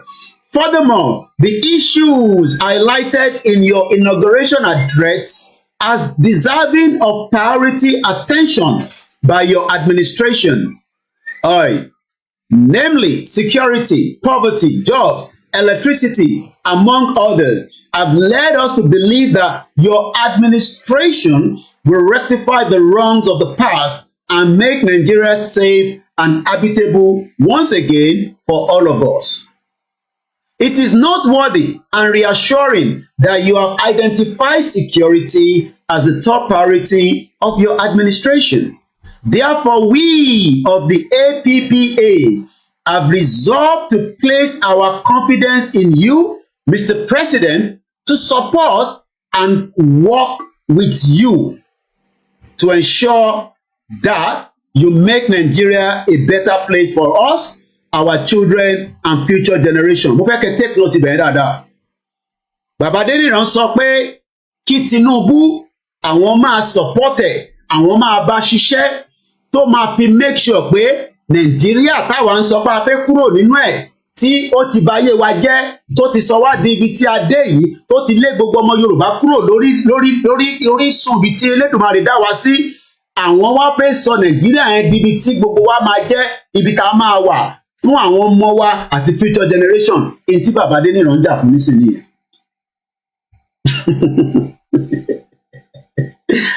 Ẹ rí i pé Ọlọ́run tóbi lọ́ba. What God cannot do does not exist. Ẹ gbọ́ mi dáadáa. Bàbá Adeniran sọ pé àwọn ẹgbẹ́ táwọn dálẹ̀ nísìnyí, ìyẹn ẹgbẹ́ tó ń pè ní APPA, pé àwọn ní ìgbàgbọ́ nínú President Bola Ahmed Tinubu, the President 16th of the Federal Republic of Nigeria. Àwọn máa fún ní support tó bá fẹ́ rán wọn níṣẹ́, àti tó ti rán wọn tẹ́lẹ̀ àti tó rán wọn mọ́, àwọn máa bá ṣiṣẹ́, àwọn máa fún ní support, àwọn máa work pẹ̀lú ẹ̀, which is his right, because kò ń ṣàwọn nìkan ló ń work pẹ̀lú Tinubu. Àwọn kan náà work pẹ̀lú Tinubu láti ta láti inú ilé to make Nigeria great. But bàbá tó ń pariwo Yorùbá nation tí à ń gbé wá tó wá ń sọ̀rọ̀ Yorùbá nation, ìdí tí gbogbo Yorùbá gbọ́dọ̀ lọ tó dúró ti bàbá Akíntóyè tó ń ṣe mold tó ń destroy bàbá yẹn lábẹ́, tá bá fẹ́ gbé ìgbésẹ̀ á lọ one step ahead, á jẹ́ kó mọ̀ pé Ìgbòho máa wá o, ẹ tètè pariwo kí Ìgbòho máa wá o, ẹ rányàn lọ bá Ìgbòho o, torí pé Ìgbòho ti takú pé Yorùbá nation ní o.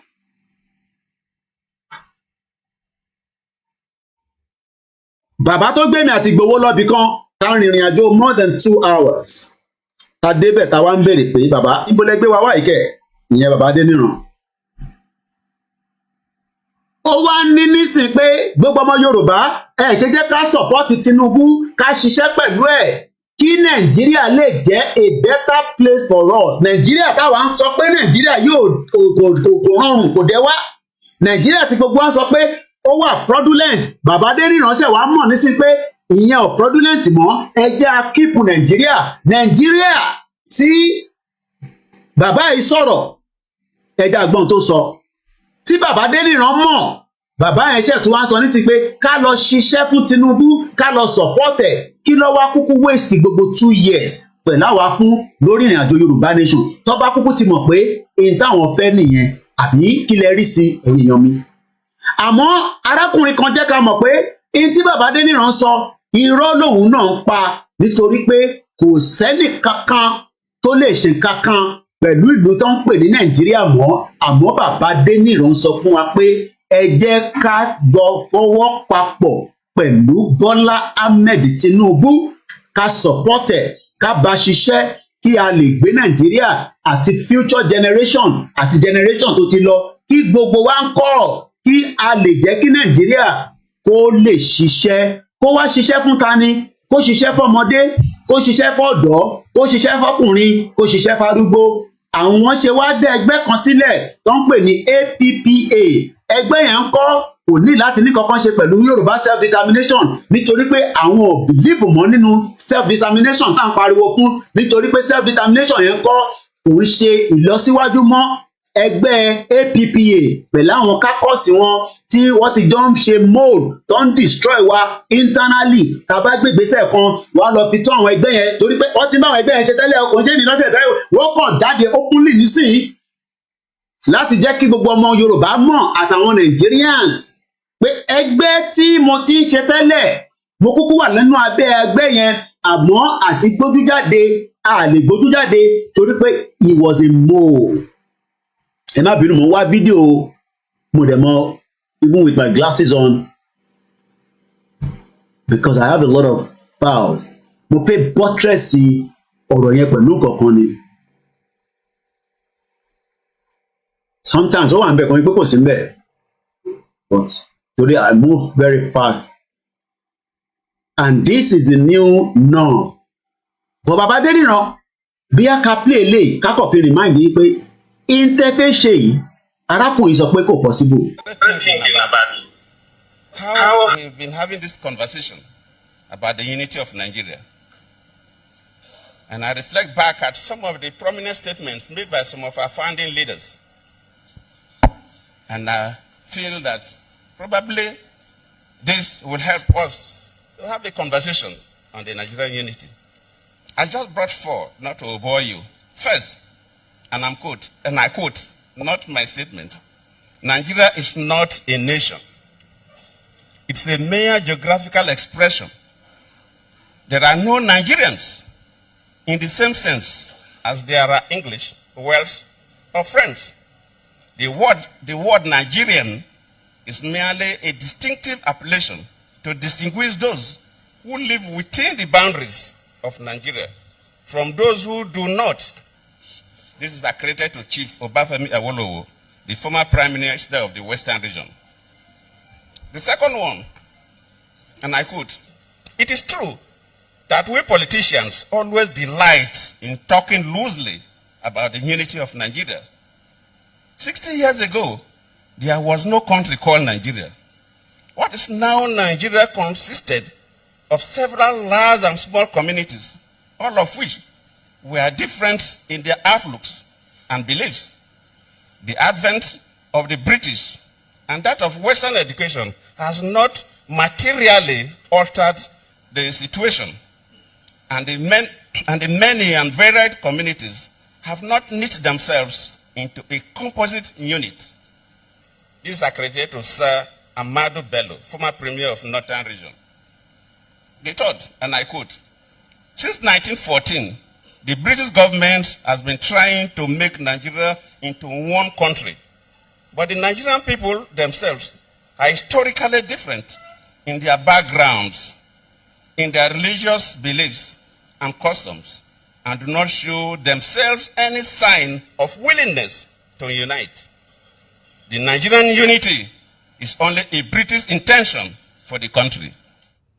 They wanted to be separate from the country that the British Empire had imposed on us, which was this country of Nigeria, where they kind of took a bunch of independent nations who don't have anything to do with each other, don't even speak each other's language, don't relate. Many of them were even enemies and warring at the time, smushed them all together and drew these arbitrary lines around them and called them countries and named those countries. Right. And then said, now y'all get along and do a country for us and be a union for us. And then go through, contentious, bloody independence processes that never really yield any real independence. You're still part of a commonwealth afterwards. True.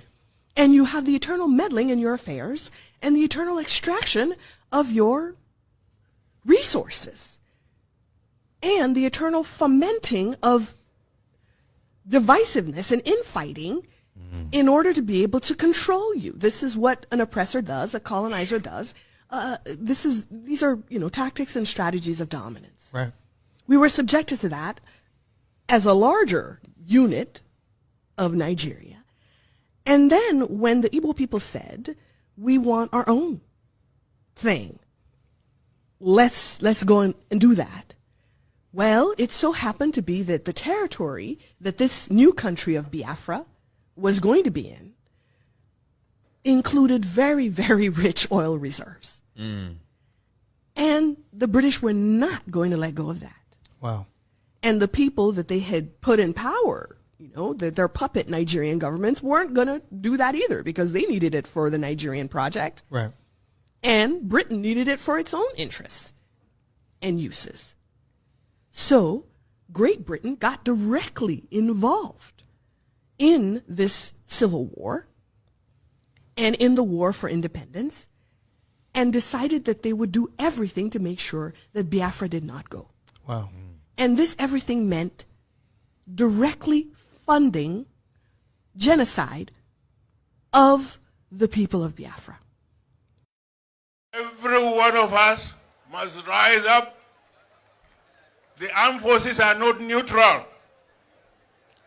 They collude. They collude. They collude with the armed bandits.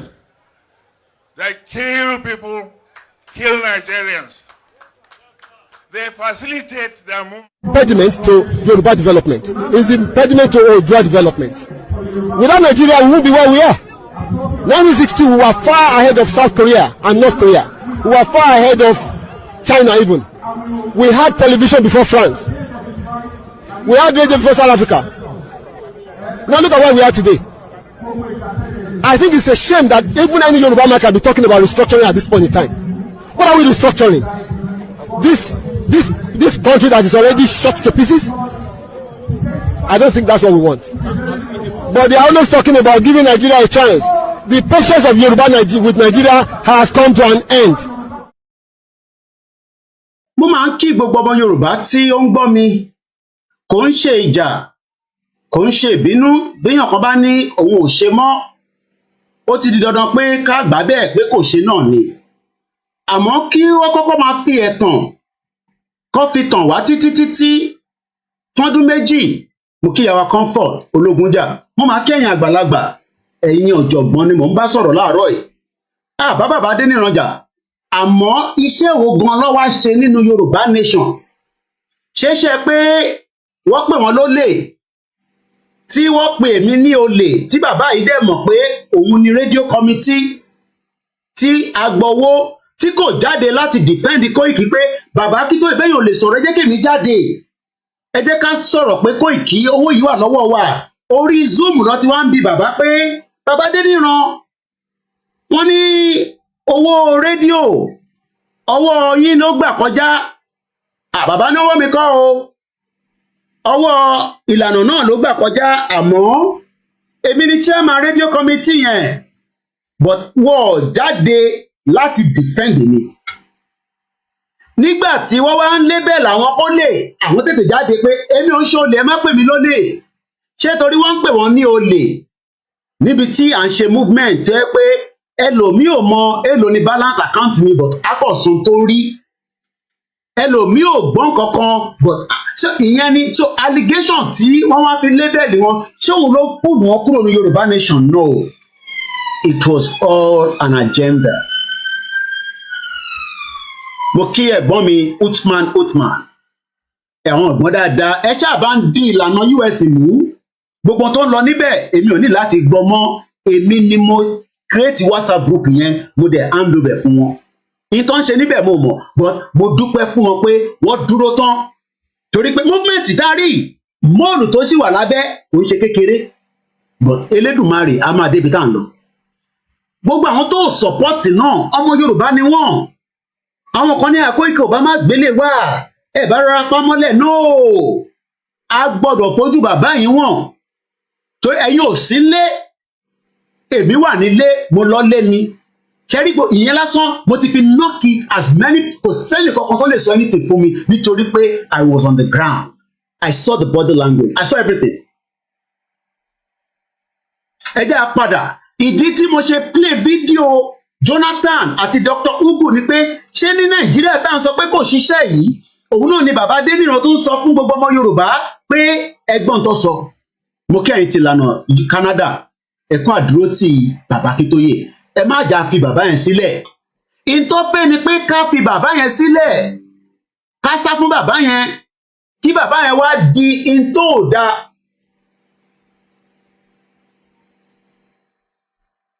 ẹ tó bá ṣe wọnú program tí bá ń ṣọ́ àwọn ọba ara program tá à ń ṣe náà ni ẹ̀yin lẹ máa farabalẹ̀ ẹ ṣe wọlé ẹlòmíì ẹ kàn ń já wọnú program ẹ bá wọnú program ìjókòó èbí mi present wọn kàn show picture àwọn ọba ṣé àwọn ọba ọlọ kí Tinubu lé ni tí bá ṣe àwọn ọba tí mo ṣọ́ Adéníran ṣé àwọn ọba ọmọ tí problem tá à ń go through ni.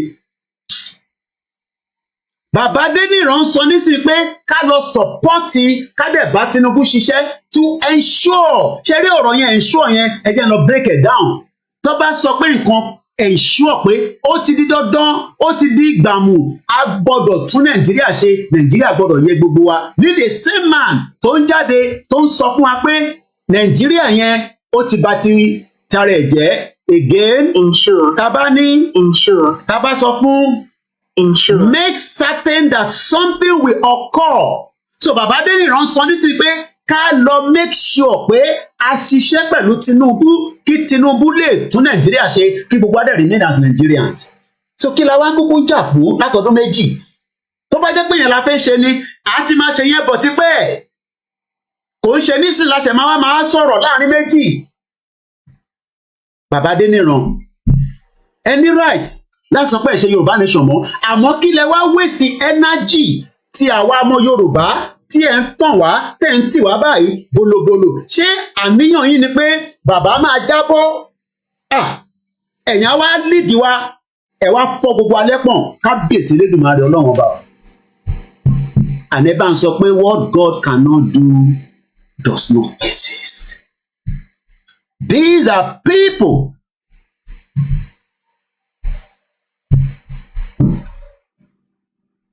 these are people that are saying now that a gbọ́dọ̀ ensure ṣé ẹgbẹ́ tí wọ́n dálẹ̀ yìí tó ń pè ní APP yìí ṣé ẹgbẹ́ yẹn ṣẹ̀ṣẹ̀ dálẹ̀ ni àbí ẹgbẹ́ yẹn ti ń run parallel sí YSDM tí à ń ṣe pé kí a lè tẹ̀síwájú under the leadership of Professor Adébánjí Akíntóyè àti bàbá wa Chief Bánjí Ayélógè. Why then are we trying to destroy the mind? Because àwọn ọmọ Yorùbá máa gbọ́lé ní sí pé so that means pé gbogbo yẹn serious Koiki wọ́gàn serious kí ló wá jókòó tó ń pariwo Yorùbá nation fún but wọ́n ti gbàgbé pé àwa generation yìí ò ń ṣe generation tiwọn yẹn mo ní sẹ́ bàbá Táyọ̀ Adébánjọ mo dúpẹ́ fún CSI because tí CSI bá ní mọ̀ ní sí lórí ìjókòó gbogbo meeting yẹn I will be there. Èmi láǹfààní àti gbọ́n tí bàbá Táyọ̀ Adébánjọ sọ àwọn sọ directly fáwa pé àwọn ò ní lè jáde o láti sọ pé Yorùbá nation but ẹ rí pé ọ̀rọ̀ tí bàbá yẹn máa ń sọ ní gbogbo gbà pé in táwọn ọmọ wọn bá ń fẹ́ kò sí nǹkan táwọn lè ṣe sí because àwọn tí ń pariwo restructure for a very long time ẹ̀ dáhùn lóhùn. A pàdé bàbá yẹn nílé wọn ní Èkó, a pàdé wọn ní ilé wọn ní Ìjẹ̀bú Igbó and some other calls between us.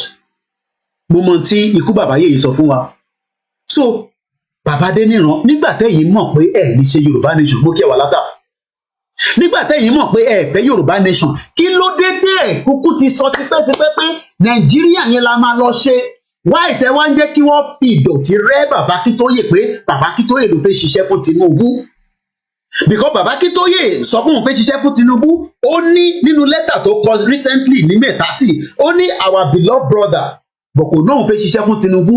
Ẹ̀yin lẹ̀ wá ń sọ nísìnyí pé ẹ fẹ́ sọ̀pọ́tì President Bọ́lá Tinubu right yín ni kò sẹ́ni tó lè yọ right yẹn kúrò.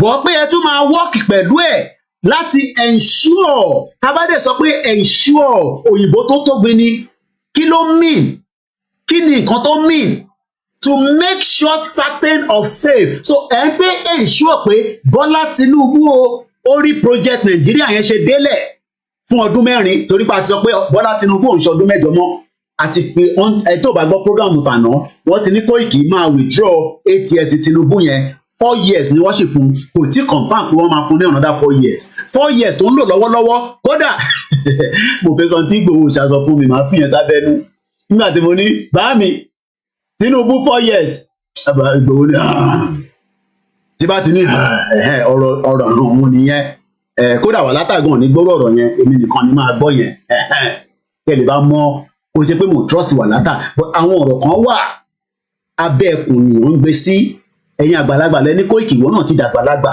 Ìgbòho gbọ́dọ̀ bá mi sọ̀rọ̀ nínú àwọn ọ̀rọ̀ tí Ìgbòho sọ lélẹ̀ èmi ò ṣe bèbí mo sọ fún yín pé bó bá lókun kú dé gan kò ní jábọ́ lẹ́nu mi èmi mo sọ bẹ́ẹ̀ mo mọ tí Ìgbòho sọ nígbà tí mo ní 4 years bọ́kọ́ náà fún lẹ́mìí gúngùn là ń tọrọ ọ̀rọ̀ ọ̀hún abẹ́ ẹkùn ló máa wà torí pé mo sọ fún yín pé àwa mẹ́ta ni kò ń ṣe pé mo àwọn tó kù wọn ń ṣiṣẹ́ dáadáa because wọ́n rí i pé mo dúró pẹ̀lú Ìgbòho wọ́n dẹ̀ mọ̀ pé tí mo fi dúró pẹ̀lú Ìgbòho yẹn ṣé ìmùlẹ̀ kan wà láàrin yìí ni kí ló dé.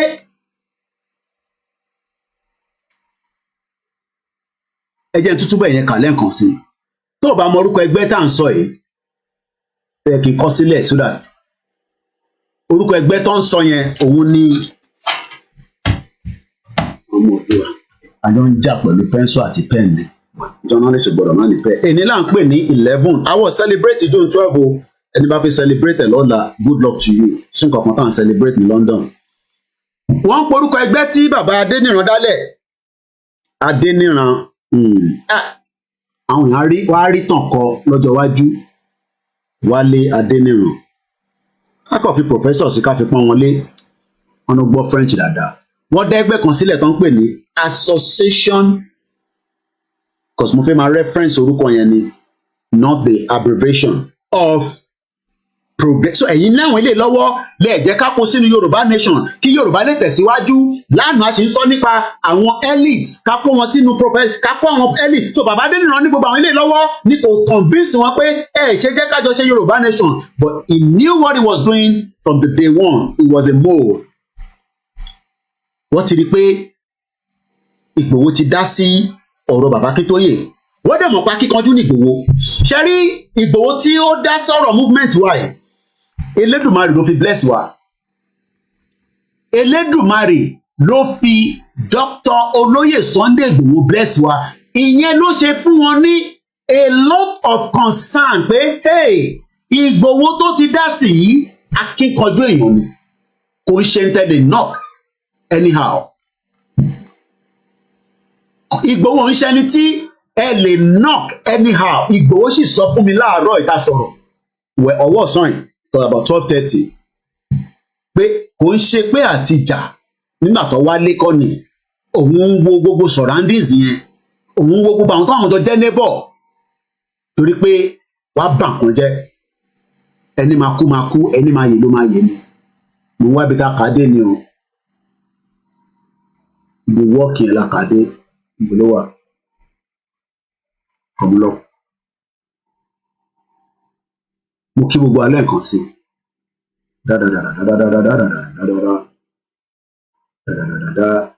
Yorùbá gbọ́dọ̀ sọ pé we're gonna work with you.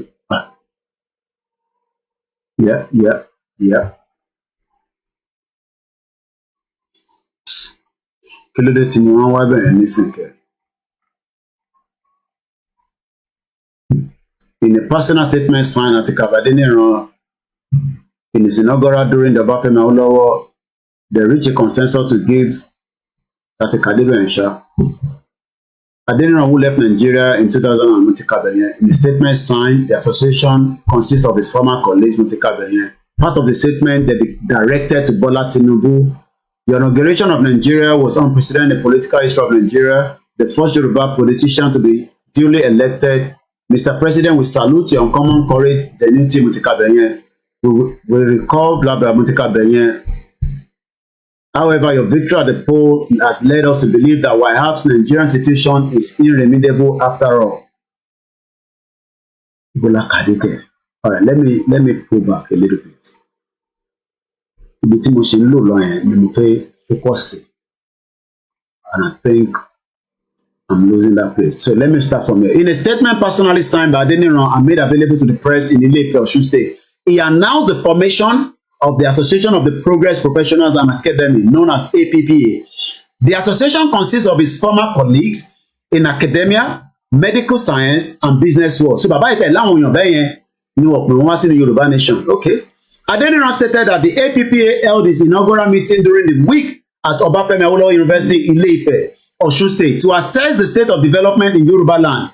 They also reached a consensus to give President Bola Ahmed Tinubu presidency a chance to correct the previous government wrongs against Yoruba people. Kò sẹ́ni tó disagree pẹ̀lú yẹn. Buhari ṣe bad fún wa. Part of the statement directed to President Bola Ahmed Tinubu on your land, Tinubu, I bring you sincere and warm felicitations on your landmark electoral victory as the President of the Federal Republic of Nigeria. Your inauguration as President of Nigeria on Monday, May 29, 2023 was unprecedented in the political history of Nigeria, as you are the first Yoruba politician to be duly elected as a political head of Nigeria. Mr. President, we salute your uncommon courage, bravery, tenacity, ingenuity, political sagacity in navigating the complex Nigerian political terrain tó máa ṣe fún 4 years. In the face of the seemingly insurmountable odds, you demonstrated an uncanny sense of humor. We wish to record that you just played a pivotal role in the National Democratic Coalition, NADECO, during the Abacha era in the struggle to ensure the restoration of democratic rule in Nigeria, and even went into exile. Some of us have been at the forefront of the struggle for the Yoruba self-determination in recent times, when we felt that our people were confronted with essential threat. However, your victory at the poll of February 2023 has led us to believe that perhaps the Nigerian situation is not irredeemable after all. Furthermore, the issues highlighted in your inauguration addresses as deserving of priority attention by administration, namely security, poverty, jobs, electricity, among others, have led us to believe that your administration will rectify the wrongs of the past and make Nigeria safe. Okay, habitable once again for all of us. So Tinubu ma make Nigeria safe fún gbogbo ọmọ Yorùbá.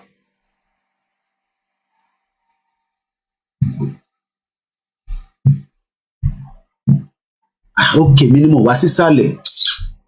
Mo ṣáà ń wo pé ibo níbi tó kù wà lọ́ máa dààmú yàn. Ibi tí mo wá gangan lélẹ̀ àìtí lọ further down.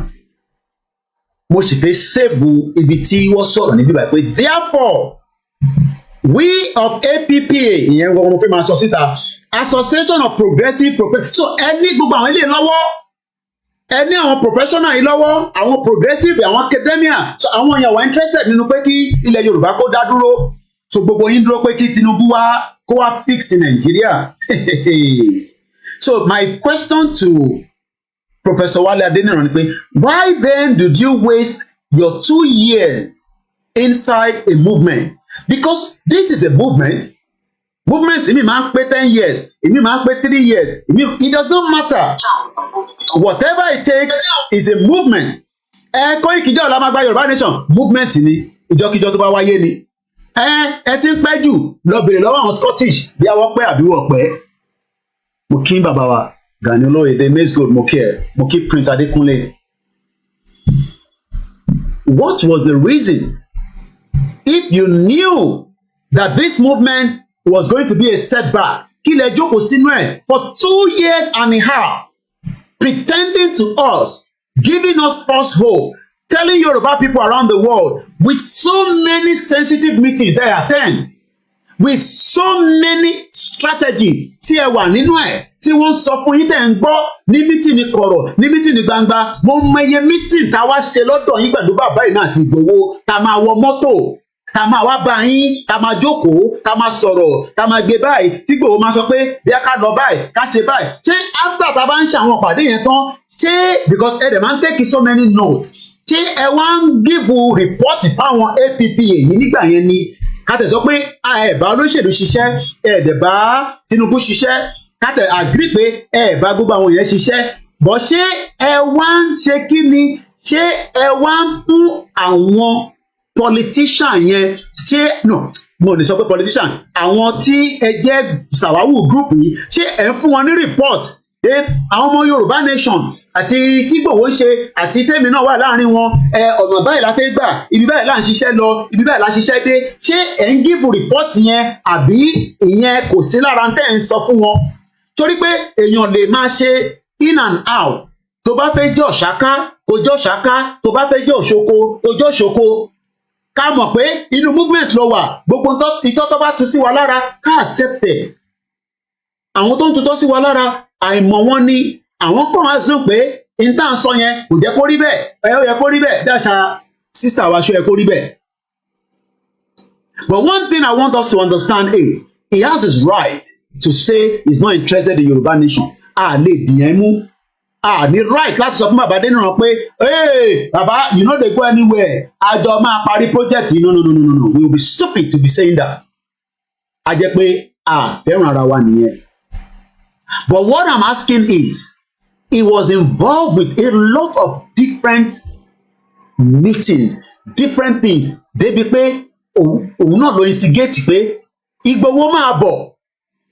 Ó níbì kan tí màá mú yín lọ, ìwà àti Koiki. Àwa kó sínú mọ́tò, àwa ń lọ gẹ̀gẹ̀, ìgbà ọ̀la máa débẹ̀ yẹn. Àwa ń rìnrìn àjò yẹn títí.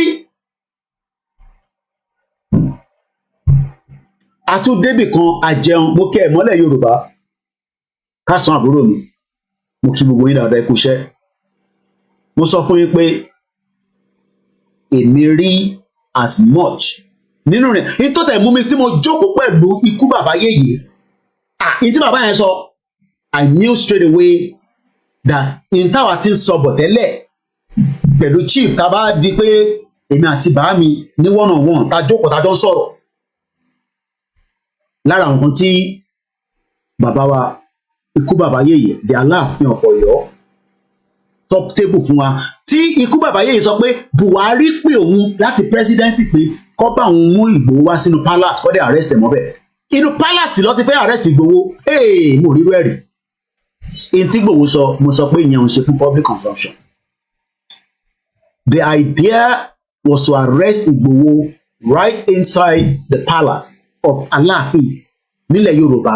Ẹ kó sójà wá, ẹ wá arrest Ìgbòho wọn nù bẹ́ẹ̀.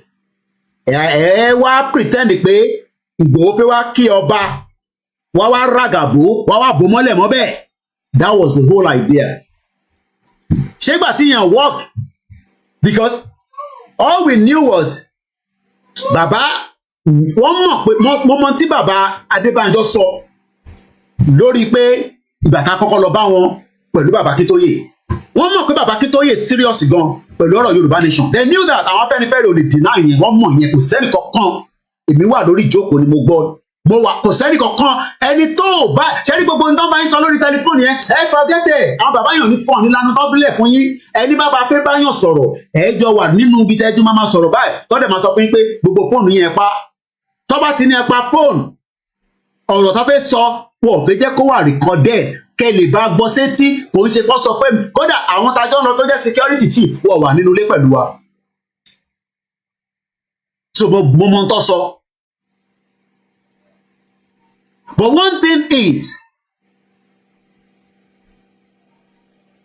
there was danger in the line but the danger yẹn ó máa parẹ́ wọn in the long run because expectation àwọn èèyàn ni pé ó yẹ kí kíní ti dé ó yẹ kó ti jiná àwọn nípa kíní yóò ní jiná ìgbà ló fẹ́ jiná àwọn kan púlà àwọn kíní ti pẹ́ but àwọn kan they were expecting us to stop the agitation they were expecting us pé ó máa sú wọn ìgbà ló máa tó sú wọn ó wá realize pé àwọn kan kò ní sú wọn because generation mean every generation ló ní bó ṣe máa project nǹkan jáde nígbà táwọn Tinubu náà ń jà kò súnwọ̀n náà wọ́n ṣe rédíò Kudirat so táwọn náà bá ṣe rédíò tó máa wọlé tó máa jẹ́ transmitter wọ́n tí bí Tinubu dá gbogbo ẹnu mo fi sọ kó sọ fún wa pé ìtòhun náà ṣe níjọ́ náà lọ́hùn ó yàtọ̀ sí táwa ṣe because ìtòhun náà ṣe níjọ́ náà lọ́hùn ni pé àwọn náà gbà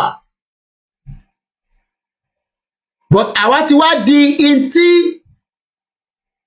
à ń ṣe kí ni gbogbo tí mo ṣe sọ I forget it kò tí ì sí kankan tó mo ní tí mo ṣe sọ èyí tó tí mo lè sọ síta ni èyí kọ́ lẹ máa sọ fún mi tí mo ò ní sọ gbogbo tẹ bá sì ń gbọ́ tí mo sọ lẹ́nu èyí tó gbọ́dọ̀ jáde ni mo ní mo ṣe àwà nínú ìpàdé kò ń ṣe yẹn tó ń ṣe no jẹ big deal mo mọ táwọn bàbá yẹn sọ sí mi létí mo mọ àwọn bàtà pàdé lọ́dọ̀ bàbá Adébánjọ mo mọ tó sọ fún wa. Everyone knew that you ntí gbogbo gbé dání pẹ̀lú bàbá Akíntóyè confam ni bàbá Adeniran bàbá wa padà Adébánjọ kọ́lọ́mbà lórí ẹ̀mí wọn wọ́n lè sọ pé ntí bàbá professor gbé dání pé òfútù fẹ́ tẹ̀lé gbé dání wọ́n mọ̀ pé ntí bàbá yẹn gbé dání confam ni wọ́n mọ̀ pé ntí bàbá wa professor Adébánjí tí gbogbo yẹn ọ̀ránwó yẹn bàbá Adébánjọ mọ̀ pé tó gbé dání confam ni but in táwọn sọ ni pé restructure táwọn wà lórí ẹ̀ òun làwọn fẹ́ dúró lé lórí àwọn ò dẹ̀ fẹ́ shift kúrò lórí ẹ̀ bóyá wọ́n fẹ́ ẹ̀mọ̀ àṣàgbàlagbà bí wọ́n fẹ́ tẹrí ba alẹ́ àbí wọ́n fẹ́ wọ́ pẹ̀lú bàbá Adébánjọ àbí wọ́n fẹ́ ẹ ti understand àwọn kan sọ fún wa pé èyí táwọn gbé dání yẹn mo mọ tó sọ ní gbogbo gọ́vnà yìí kọ̀ọ̀kan gbogbo tí gbogbo wọn sọ fáwọn bàbá yẹn wọ́n sọ fáwa each of the governor nílẹ̀ Yorùbá mo mọ gbogbo tí gbogbo wọn sọ gbogbo gọ́vnà yìí tọkàn sọ tó ń sọ fún bàbá Adéníran pé tí Ìgbòho bá ti ń dọ́dọ̀ yín ẹ bá wa máa sọ nǹkan báyìí fún Ìgbòho. Yes. lọ́pọ̀ ẹ̀gbọ́n ẹ̀ wá. Yeah, go and call your sister. Go and call your sister. So what I'm trying to say is that they all knew that the Yoruba nation is the final straw. Mo dẹ̀ sọ fún yín pé Tinubu ni last card. Tí mo ìdí tí mo ṣe sọ pé Tinubu ni last card. After 4 years Tinubu kò tí ì sọmọ Yorùbá tó lè compete pẹ̀lú àwọn north tí Tinubu bá ṣe tán kò tí ì sí Yorùbá náà àìtí rí Amosun tó bẹ́ẹ̀ Dàpọ̀ Abíọ́dún tó bẹ́ẹ̀ wọn ní capacity Tinubu because Tinubu build the capacity yẹn ni ó build ẹ̀ ni kò tí ì sẹ́ni other Yorùbá politician àti Yayi gbogbo wọn ní standard kankan tí Tinubu push ní north. But the question is, bàbá tó náà ń ṣe Yorùbá nation pẹ̀lú wa fún 2 years tí gbogbo àjọ ń wọlé tajọ ń jáde tá ń wọlé tajọ ń jáde Àrólé Odùduwà àmókè ẹ tá ń wọlé tajọ ń jáde tí gbogbo àjọ ń sọ̀rọ̀ nígbà tẹ́ bá ti wá mọ̀ pé òkè bóyá àníyàn tí wọ́n ní pé a máa slow down tá bá slow down agenda Tinubu máa wọlé Tinubu agenda was going to go or not ọ̀nà bí àṣà Àrólé Odùduwà ìtẹ́lẹ́dùmarè bá ti sọ pé máa ṣẹlẹ̀ kò sí nǹkan tá a máa ṣe sí but we have the opportunity to stop it gbogbo ẹni mo fi sọ fún yín ẹni èmi Ọláyọmí Kóìkí confirm pé we have all the opportunity to stop it but n tó ń wọlé Èdùmàrè ló fẹ́ ṣe but ẹ̀jẹ̀ máa ṣàn ẹ̀jẹ̀ máa ṣe kí ni ó máa ṣàn election yàn ní wáyé but ẹ̀jẹ̀ máa ṣàn confirm ẹgbẹ́ lẹ́nu mi yẹn but mo sọ fún yín pé Ìgbòho fúnra rẹ̀ ṣé ó wá dàka wá máa jẹ́ kẹ́jẹ̀ ṣàn lórí afẹ́gbà country ìyẹn la ṣe ń sọ pé òkè ẹjẹ́ a ṣe protest yẹn á límìtì ẹ̀jẹ̀ tó fẹ́ ṣàn protest á límìtì ẹ̀jẹ̀ tó fẹ́ ṣàn nítorí pé tẹ́jẹ̀ bá ṣàn ó ti di pé a ti waste ẹ̀mí nìyẹn kí la wá fẹ́ waste ẹ̀mí fún nígbà tá a fẹ́ save ẹ̀mí àwọn ọ̀dẹ̀ ń ṣe mùjẹmùjẹ 29,000 Yoruba people were killed under Buhari in 8 years 29,000. So this man then wojú wọn yìí they were listening they are the listening ears. Ní àwọn eléyìí ò ní ẹ mọ̀ pé tẹ́lẹ̀ lọ́ máa ní wọ́n plant device sínú ilé eléyìí gangan ní device tó plant sáàrin wa this man it was the device tó wà láàrin wa. So why do we need another device when he was the device? Because he knew that they had another association called Association of Progress if they had the right. But if you knew them, why then were you listening, continuous listening? Nígbà tá a lọ sí Ọ̀ṣun tí rúdìrúdì fẹ́ ṣẹlẹ̀ ní pálásì bàbá wa mo mọ tí bàbá yẹn sọ nínú palace èmi tẹ̀tí wọ́n ṣe rí mo sọ fún yín pé ẹ rò pé ẹ máa ṣe kàfé mi mo tún rántí kábíyèsí Elédùmarè Ọlọ́run ló ní níyàwó tó dáa wọ́n sọ débi pé wọ́n sọ kàn mí pé ṣèbí Ìgbòho ti gbàgbé ẹ̀ sí Ọ̀ṣun níjọ́ yẹn èmi dẹ̀ bọ́lẹ̀ fún àfáà Akeem ni mo bọ́lẹ̀ fún torí àfáà Akeem ló jókòó sí position tèmi nínú mọ́tò Ìgbòho ni mo ṣe ráyè wọnú mọ́tò yẹn gbogbo wọn rò pé mo ti sọnù because nobody knew where I was for more than 30 minutes nobody knew where I was in Osun State níjọ́ tí a lọ ṣe rally tó jò bẹ̀rẹ̀ àwọn kan wọ́n bẹ̀rẹ̀ sí rẹ́rìn-ín mo ní èmi ni máa jẹ àkàrà gbogbo yín èmi àti Ìgbòho lájọ máa jàkàrà yín ẹ mọ̀ tó ṣẹlẹ̀ náà ṣu píkítọ̀ tó ṣẹlẹ̀ lẹ́yìn ẹ bá máa sọ nǹkan mi lénìí Ìgbòho wá ń béèrè pé bo ni coordinator ń wà bó ṣe ń wẹ̀yìn tó ń wò Kòríkòìkí ó ní bo ni coordinator ń wà wọ́n bẹ̀rẹ̀ sí wá níbo ló wà níbo ni Kòìkí wà mo wà nínú òjò mo sọ́kìdé lẹ́nu inú òjò ni mo wà what ntí kò yẹ yìí ni pé ẹ rò pé fẹ́ ṣèkà fẹ́mi ní Ọ̀ṣun State ìyẹn mo ṣe tẹ̀lé wọn lọ sí Èkìtì rally now nígbà yẹn nǹkan ró gbẹgbẹgbẹ àtàkì yẹn pọ̀ they were there to take me out wọ́n já mi sílẹ̀ nínú convoy tá a gbé wá láti Ìbàdàn ẹ káàbọ̀ wọ́n já èmi Kóìkì sílẹ̀ èmi mo ẹ bèrè lọ́wọ́ àfáà Akeem èmi ni mo bọ́lẹ̀ fún àfáà Akeem káfáà Akeem fi wọlé pẹ̀lú Ìgbòho sínú mọ́tò. So to people they were thinking that ó ti tán wọ́n ti já sílẹ̀ ó kù bó ṣe máa find the way rẹ̀ but Ọlọ́run tó máa ṣe iṣẹ́ ìyanu ẹ̀ ìgbà míì yẹn mo ṣe máa ń wo ọmọ bọ̀tá yẹn ó ṣe dáadáa níjọ́ yẹn mo lè parọ́ mọ́ ó dúró he stood his ground pé ẹ̀gbọ́n mi ibikíbi tó bá máa wọlé sílẹ̀ ní àjọ máa wà together ni so bó ṣe wá di pé ó debate and all that ìyẹn kù sóhun àti Elédùmarè lọ́wọ́ wọ́n tún pe bọ̀bọ̀ kan mọ̀ fi dárúkọ ẹ̀ bọ̀bọ̀ yẹn ní ibikíbi anything tó bá máa ṣẹlẹ̀ ó jọ ṣẹlẹ̀ sí gbogbo wa wọ́n dúró àwa mẹ́ta àwa charter bọ́ọ̀sì ta charter ẹ kúkú mọ Nàìjíríà òṣì yẹn mọ́tò yẹn wá dákú láàrin méjì kò lè move mọ́ àwa wà ní òjò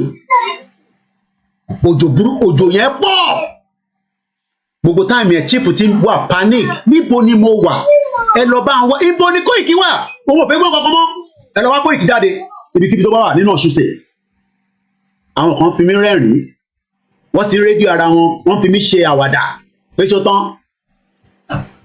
èyí tó kù tí chief sọ mo fún yẹn sábẹ́ ẹ̀kún gbogbo yín pátápátá lè máa jẹgba lọ́wọ́ Elédùmarè because ẹ fẹ́ ṣe jàǹbá fún chief níjọ́ yẹn ní Ọ̀ṣun State yẹn náà wọ́n fẹ́ ṣe jàǹbá ni ẹ fẹ́ ṣe jàǹbá wọ́n dẹ̀ mọ̀ pé for as long as them àti chief bá ń wà together gbùgbùrùgbùrù wọ́n ṣẹlẹ̀ nínú palace níjọ́ yẹn èyí tẹ́ bá fọ́lọ̀ ẹ̀ kémi tó dé gbùgbùrùgbù yẹn ti nígbà tí màá fi dé bẹ́ẹ̀ mo ti wà kan fóònù mi mo tún wá wá àṣẹ fóònù yẹn mo mú kúrò bí àmọ̀ tẹ̀ mú kúrò nílé èmi tún wá wá fóònù mi pé níbo ni fóònù mi wà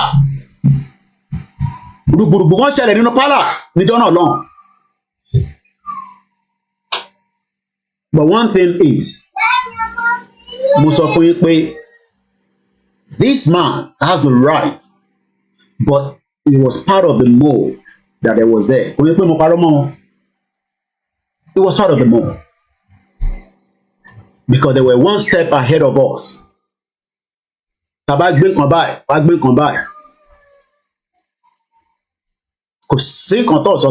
first outing ta lọ lẹ́yìn tá a ṣe ti Ìbàdàn tèmi àti ta lọ sọ́ṣù ẹ rí i pé nínú lórí mọ́tò yẹn èmi àti chief adé wà níbẹ̀. A lot of people were not happy. I know that. Bó ṣe jẹ́ Koiki. Gbàdúpẹ́ fọlọ́run. Let's go further into the conversation. He went on to say, we are further emboldened to give you our unwavering support. So Baba Adeniran ti sọ pé Tinubu a máa fún ní support, which is his right. When we recall your impressive record of achievement as the governor of Lagos State from 1999 to 2000. Additionally, you have always been what many had thought was undwellable, and you have always found a way even when it seems impossible. Talk about the can-do spirit of a man. Wọ́n yin Tinubu níbẹ̀ yẹn. In tó ṣẹlẹ̀ ní palace níjọ́ yẹn, I will not say anything on that. A lot happened in this movement. But a dúpẹ́ pé à ń borí gbogbo ẹ̀. At this junction, ìyàwó mi wà confused níjọ́ náà lọ́hùn. Pé so gbogbo àwọn ẹ̀yin people yìí wá Koiki wọ́n rẹ́rìn-ín kàkàkàkàkà. Diaspora náà ti gbọ́n nísìn gbogbo àwọn tẹ́ fọkàn sí níjọ́ náà lọ́hùn àwọn lọ́ ti disappoint yìí. At this junction, Mr. President, we feel compelled to draw your attention to the deplorable state of education system in the country. Tinubu ò mọ̀ pé education wa ti destroy. Èmi ló ṣe máa mọ̀ yẹn. For instance, our university have been severely affected and have lost their reputation. Mo kí ẹ wà látà.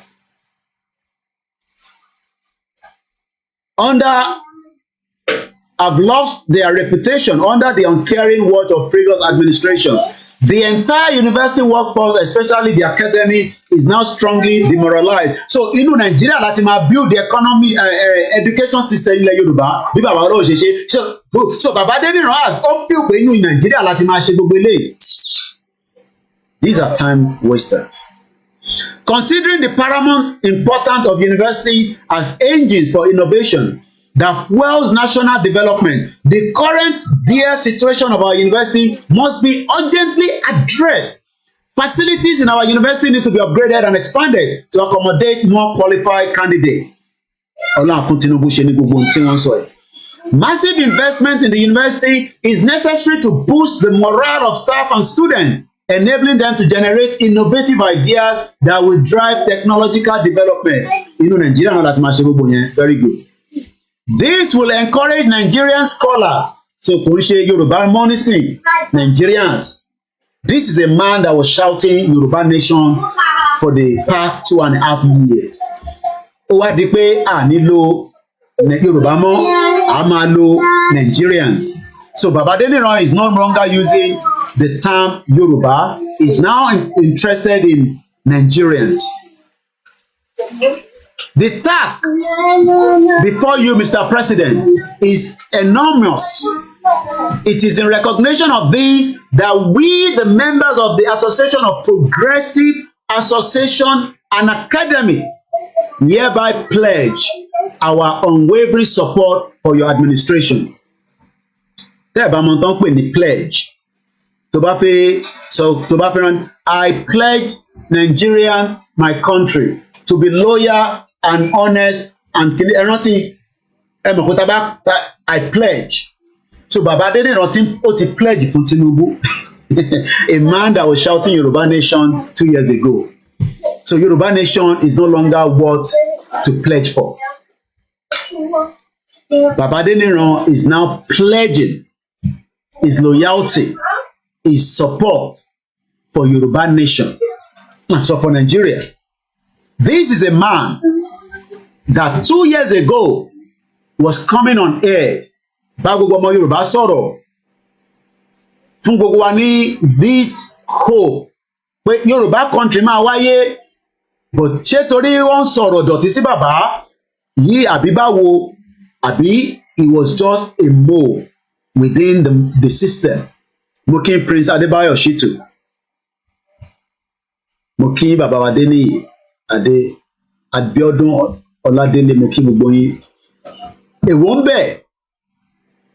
So bàbá ẹ jẹ́ kí n lọ wá mínìní pledge fún yín ká lè break it down. Power man like oh my God, mo ti lọ close kìíní ẹ̀ ṣá. Lédè tí mo rí eléyìí. Wale Adeniran news. So towards the end, mo kí gbogbo wa lẹ́ẹ̀kan sí. So bàbá Adeniran ní àwọn pledge, mo wá fi lọ wo meaning pledge yẹn. Tó bá sọ pé pledge, I pledge to my country and to be loyal. Ṣèbẹ́ máa rántí kìíní yẹn tá máa I pledge Nigeria my country to be honest and kìíní kan. So bàbá Adeniran wá ti pledge fún Tinubu nísìn. Ṣé wọ́n ṣe ń pledge ni àbí wọ́n ti ń pledge bọ̀ lẹ́yìn tí Tinubu dẹ̀ ti débẹ̀ tán nísìn? Job is completed, we go back home and then we come out officially. Kí ni Koiki fẹ́ sọ? Kí ni ẹ fẹ́ sọ fún wa? Nítorí mi mo lè ṣe àgbàlagbà ní mí. Tábà sọ pé it's called a solemn promises or undertaking. So Baba Adeniran has now done an undertaking for unwavering support for Bola Ahmed Tinubu, which is right. We wish you a resounding successful tenure as the President and Commander-in-Chief of the Armed Forces of the Federal Republic of Nigeria, is concluded. Ẹ̀yin ọmọ Yorùbá, kí lẹ̀yin rí sí ọ̀rọ̀ yìí? Mo kí Pastor Shola, mo kí Bishop. He has now returned to lecturing classes in OAU. He must change his voice tone àwọn àgbàyà. This is part of why the movement was a little bit. We've done almost 2 hours, 1 hour 38 minutes. So when people are saying, mo kí yín mọ́mì wa àbí aunty wa àbí sister wa Yétúndé Olúkọ̀yà, mo kí yín mà. Aṣíwájú Bíọ́dún, mo kí yín. Big Larry, God sing Dàpọ̀ for real. Mo júbà gbogbo yín. So when people are now, mo kí Jaya, mo kí gbogbo àwọn media as well. Bẹ́ẹ̀ni àrólé Odùduwà, Tinubu cannot stop the movement. The only way out is the Odùduwà Republic. So you can disagree with me and say Koiki kò rí bẹ́ẹ̀, o kàn ń try láti sọ àsọdùn ni. No problem. But gbogbo tèmi gbọ́ nílé ìyẹn di ọjọ́ iwájú. We are in the movement and the movement continue. Elédùmarè á san gbogbo wa lẹ́san. He should not have wasted as many of the time he spent within the movement. Àdéhùn wọ́n ti bá mi ṣe ní Yorùbá, ẹ ṣe ni bàbá wa Gani Olóyèdé. Wọ́n ní tó bá sọ pé pledge àdéhùn. So bàbá Adeniran sọ pé àwọn fẹ́ ṣe àdéhùn fún okay, àgbà cough fún 1 hour. Àgbà cough just for 1 hour. So mo ṣe lè push it because family mi ṣe wà comfortable a little bit. But ẹ bá máa ṣe ní kíákíá. Ẹ ló kọ́là. God bless you, my brother. God bless you. God bless you. Tí bàbá Adeniran mo sáré fẹ́ sọ̀rọ̀ sí. Rántí ìgbà kan mo sọ fún yín pé bàbá yìí mo mọ̀ dáadáa. Pé is from Idosi. Pé this man kò sí nǹkan tó lè ṣe lórí ìkíní. Àti ìgbà tí bàbá kọ lẹ́tà pé àwọn ti fi ṣe pé kó take over pẹ̀lú wọn. Mo pe bàbá Èkìtì, mo pe àwọn kan. I think maybe I even call you too. Pé this man is going to sell us off. Imagine kó wá dóun ló wá ṣì wà, kó dóun ló ṣì take over Yorùbá nation now tó rule over. What will happen? So this man is known for this. Ó wá appointment ní bó ṣe wà yẹn. God bless you. God bless you. Plus 44 74 04 05 917. That's it, just for 1 hour. Ayomi Kundamiju, my brother. The federal government planted eyes into the agitation, both with the Yorubas and the Biafrans. There's no doubt about it. Shout out to those of you on the Twitter this morning with me. For the benefit of just those that are non-English speaking, let me just do a summary of what we are discussing.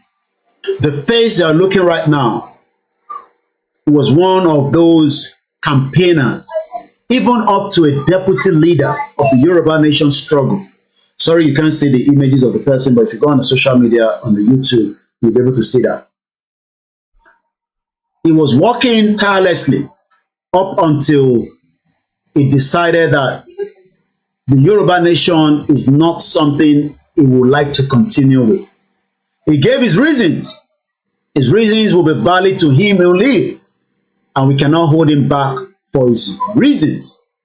Everybody has a reason why they joined the movement, and he has said it categorically that he can no longer continue with the movement. Muki Prophet Ogundele, shout out to everyone that have joined us, and remember to support us. You can buy coffee for me, very, very easy, by just going into this. So all you do is you just click on it, very, very easy, straightforward, and the money will be useful for us. I'm looking our media work, just as you are all doing. Kunle Bakers, Muki Egon, Clement, and the rest of you that continue to support the koikimedia, but this one is another way that it makes it easy for you. You can click on that link. Emma Bineta on Facebook, we can't send the link because the link, I can't post anything on Facebook through comment section alone for the time being. So it's very, very easy. That way you can support the project that we are doing. Also, the other YouTube channel that we talked about, go there and try to follow that as well. Remember to follow the YSDM on their YouTube channel. Remember to follow the Yoruba World Media as well. That YouTube channel for the koikimedia TV is this one. Only 130 subscriber. The more you subscribe, the more it will hit the target that I'm looking for, and the algorithm will pick up itself. It's just my 25 years documentary in UK that we're posting there. I haven't posted anything recently, but I will try to do that this week. Once again, ìlérí. Ayé kò tọ́ sọ pé pledge a lè pè ní ìlérí. So bàbá Professor Adeniran ó ń ṣe ìlérí pẹ̀lú Tinubu pé kò má báṣẹ́ lọ. There's nothing wrong for him to decide what he wants to do. We can't stop that. Oh, Emma Binu, I didn't even realize that the phone is vibrating. Let me go quickly about Sheni, brief quickly. Ebos, okay. Go ahead quickly. Ètò náà nìyẹn. Àmín. Go ahead.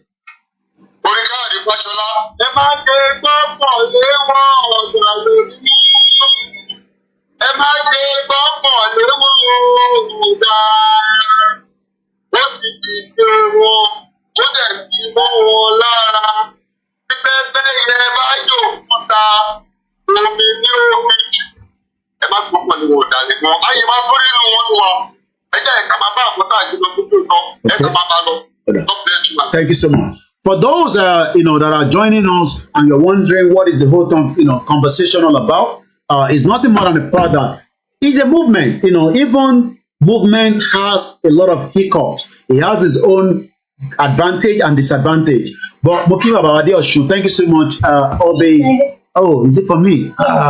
You find my family. I might like me, but I really for me.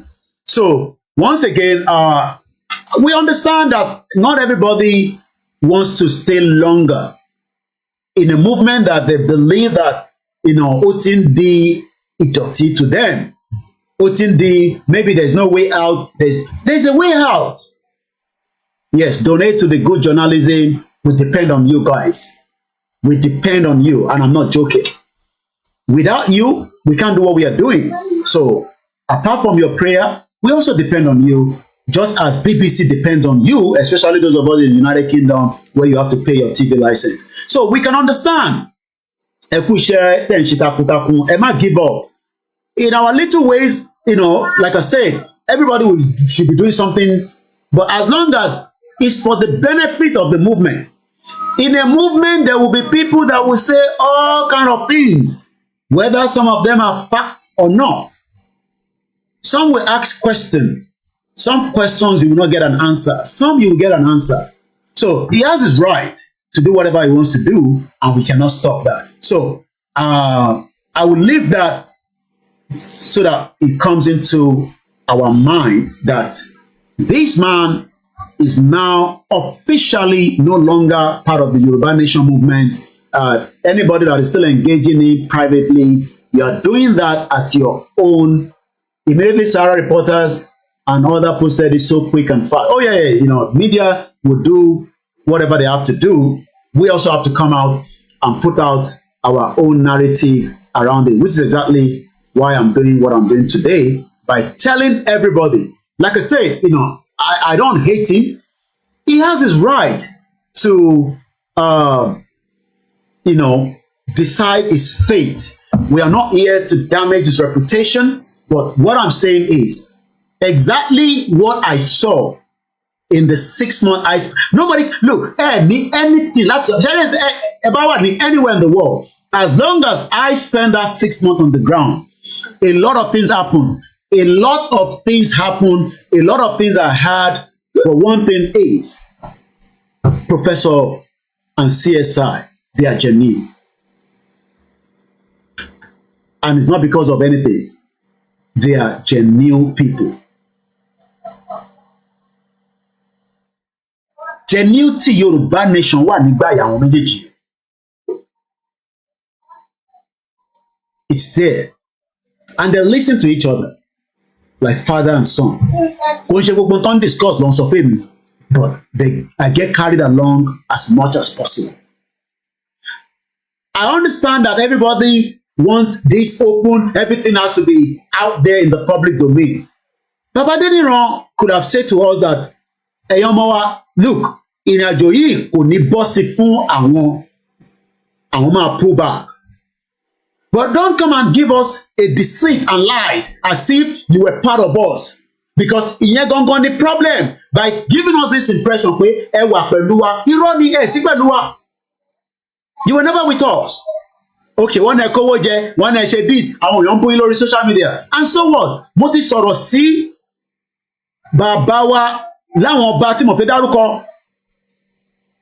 Ìtàfí pé we took it back. Bàbá wa tí mo rí gan sẹ̀, bàbá wa Payo Adébánjọ, whether we like it or not, these are àwọn àgbàlagbà. Mo sọ̀rọ̀ kan níjọ́ kan, mo jáde, mo dẹ̀ apologize sí wọn. So kí ló wà níbẹ̀? Àgbàlagbà lẹ́yìn náà, ẹ̀yin máa gbà nǹkan mọ́ra ni. Nígbà tẹ́yìn bá náà fẹ́ gbà nǹkan mọ́ra, kí ni kíró àwọn ọmọ kéékèèké bá wá ṣe? Ẹ mọ orúkọ tẹ́mi ń gbà mọ́ra lójoojúmọ́ ni. Àgbàlagbà ṣàlọ́pọ̀ ẹ̀yin. So ẹ ṣe lè wá máa sọ pé torí àwọn ọmọ kan ń bú yín lórí social media, wọ́n sọ̀rọ̀ sí yín, and then so what? Kò ń ṣe díẹ̀, kò ń ṣe reason lẹ́sẹ̀ ní ẹ̀ṣẹ̀ Yorùbá Nation mọ́. It's a different agenda. Mo dẹ̀ sọ fún yín pé ẹ̀yin Maxwell níjọ́ kan yẹn send the message kan lórí status mi, ó pè mà, forget it. The two of you are birds of the same feather. Forget it. Ambition yín lẹ́lẹ́, especially that one. So don't come and tell me, no, please, don't distract. Can you find it? Do you understand? You have a different, agenda. So we might take chief that one sort within the 30 or less than minute team and 2 episodes early Sunday. And we just kind of laugh at some of the things. Ṣẹ́fí kò máa rẹ̀ ṣífù ni, kò lè rẹ́ bàbá yẹn. Mo dúpẹ́ lọ́wọ́ àwọn ìyàwó wọn. Gbogbo bíkíbi tẹ́ bá ti ń gbọ́hùn mi, gbọ́hùn mi àtàwọn ọmọ wọn. I know it's not easy. Sacrifice tí baálé yín ṣe fún wa, Ọlọ́run nìkan ló máa san yín lẹ́san fún àdúrótì fún bàbá yẹn. At least I had the privilege láti rí ìyàwó chief. Privilege ni. Mo dúpẹ́ lọ́wọ́ yín. wọ́n fẹ́ damage ọkàn yín but ẹ má worry we are here. Mo sọ fún yín pé èmi àti chief mo dúró ti chief for life. Ẹ̀yin má worry ẹ fi wá sílẹ̀ pẹ̀lú wọn. Gbogbo tó ti sọ sí baálé yín ẹ fi wọ́n sílẹ̀ àìmọ̀ni. Ṣé ìyá ń jẹ chief ni ẹni tó ń lọ lórí business class tó bá ń travel èèyàn mélòó ló ń lọ lórí business class pẹ̀lú jẹ̀ ní owó tiẹ̀ ni. Ó wá fi rẹ̀ sílẹ̀ fún ìrìn àjò yìí pẹ̀lú bàbá Akíntóyè. Ṣé torí bàbá Adéníran ò gba visa America ló ṣe pull out ni àbí nǹkan mi wà níbẹ̀? Torí mo mọ̀ pé wọ́n ń to visa America fún yín. Ṣé gbà tí wọ́n ò rí ṣe mọ́ ni? Ṣé tó bá yẹ pé dé America ṣé sì máa bẹ̀rẹ̀ sì máa ṣe Yorùbá nation náà lọ? Àbí báwo? Mo ó pe Tinubu máa lè kọ lẹ́tà sí American embassy kó grant visa yẹn fún yín nísìn kẹwàá lọ America yẹn. Yèyé oge mo ti kí ẹ tẹ́lẹ̀ my beautiful sister. Ó wà lórí ètò sí lórí ètò ẹ̀mí à wà pẹ̀lú ẹ ẹ̀mí mi ìwà àti ìwà pẹ̀lú ẹ̀wà my other beautiful sister. So adẹ̀ ń sọ fún ọmọ Yorùbá ẹ fẹ́ destroy Ìgbòho ẹ lè destroy Ìgbòho kò possible. Ìfẹ́ táwọn ọmọ Yorùbá ní sí Ìgbòho ó deserve ẹ̀ ni. Mo fún fídíò picture mi àti Ìbà lánàá mo fi wọ̀nyí lórí social media. Mo ti mọ Ìbà Gani Adams lóògùn ọ̀fẹ́ o mo ti mọ̀ wọ́n kí tó mọ Ìgbòho. Mo dúpẹ́ lọ́wọ́ gbogbo ẹ̀yin tẹ́ sọ́pọ́ọ̀tì ọmọ wa tí ẹ kú lánàá gbogbo tẹ fún wa àti dispose ẹ̀ fún anything tó bá wọlé nísìn tàbá sì rí fine but ẹ má gbàgbé àwa náà sì need support yín ní gbogbo gbà. I would rather come here and say I need your support than kí n máa lọ lẹ́yìn kí wọ́n ẹ bá ń wá olóṣèlú kan kí mo fẹ́ fi wọ́n ṣe. Mo ní mo ti mọ Ìbà kò ń ṣe lẹ́nìí 2018 ni mo pàdé Ìbà ní London. Ọ̀fẹ́ ni event tí mo lọ shoot fún wọn. Yàtọ̀ sí pé Ọ̀túnba Dàpọ̀ Williams òun á ṣàrùn kankan sí mi lọ́wọ́ ni kọ́lọ́ máa fọ̀rún kẹ́ bàbá yẹn. Picture mo fẹ́ mú jáde. Èmi àtàwọn bá lélẹ́yìí gbogbo wọn ni mo fún ní ọ̀wọ̀ ọba àkọ́kọ́ lélẹ́yìí tẹ̀ ń wò yìí kọ́lọ́ bá wà pẹ̀lú àwọn bàbá yẹn. Gbogbo wọn ló mọ̀ pé ta gbé dání òtítọ́ ni wọ́n mọ̀ tí Ìgbòho gbé dání òtítọ́ ni. Ẹ̀gbọ́n sókè girama. Hello, ẹ káàsán. Ẹ káàbọ̀ mọ́. Mo kí gbogbo ọmọ Yorùbá. Ṣé rí ọ̀rọ̀ bàbá yìí? I'm not surprised, to be honest. Kò take me by surprise. Torí bàbá yẹn láti ìbẹ̀rẹ̀ tí mo ti máa ń wo bàbá yẹn, he wasn't an happy person. Bàbá yẹn ní agenda kan tó jẹ́ pé èèyàn lè easily read it on the street. Ó kàn yẹ pé bàbá ní good spirit. Anybody I believe tó bá ti sọ̀rọ̀ Yorùbá bàbá ti gbà wọ́n mọ́ra pé yes ẹ máa bọ̀ he will open his hand towards them. Bàbá yìí Ọlọ́run ní òfin ẹ̀mí bàbá Akíntóyè lé lọ́wọ́ bí bàbá Adéníran kó máa gbọ́. Torí òun àti bàbá yìí wọ́n jọ ń gbélé wọ́n jọ ń jẹ wọ́n jọ ń mu ẹ wo bí ó ṣe da bàbá yìí tó. Ṣé ká dúpẹ́ fọ́lọ́run bí o bàbá yìí bàbá Adéníran kì í ṣe ènìyàn rere rárá. I'm sorry to say torí àgbàlagbà ni. Ẹ wò pé dá bàbá abọ́tẹ́ ṣe bàbá yẹn rí koríko bàbá àgbàlagbà àti ìyàwó wọn ìyá àgbàlagbà. Moving house from one house to the other ó wá gbé wọn lọ sí ilé ibi tó wà very expensive ó kọ̀ wọ́n sílẹ̀ síbẹ̀ ó gbogbo òun àti ìyàwó. Bàbá yẹn ló ṣèyàn rẹ̀ he's not know what he's doing at all. Ẹgbẹ́ bá dúpẹ́ fún Ọlọ́run. Bàbá kan tó ẹ̀kọ́ fi máa yìí àyà mi kọ́kọ́ já pé kí ni máa yìí dálẹ̀ bet is for the advantage of this movement. Torí bàbá yìí tó máa fi ara pamọ́ sí abẹ́ bàbá ó máa da nǹkan rú ni àwa á lè rò pé ó ń tún nǹkan ṣe ni.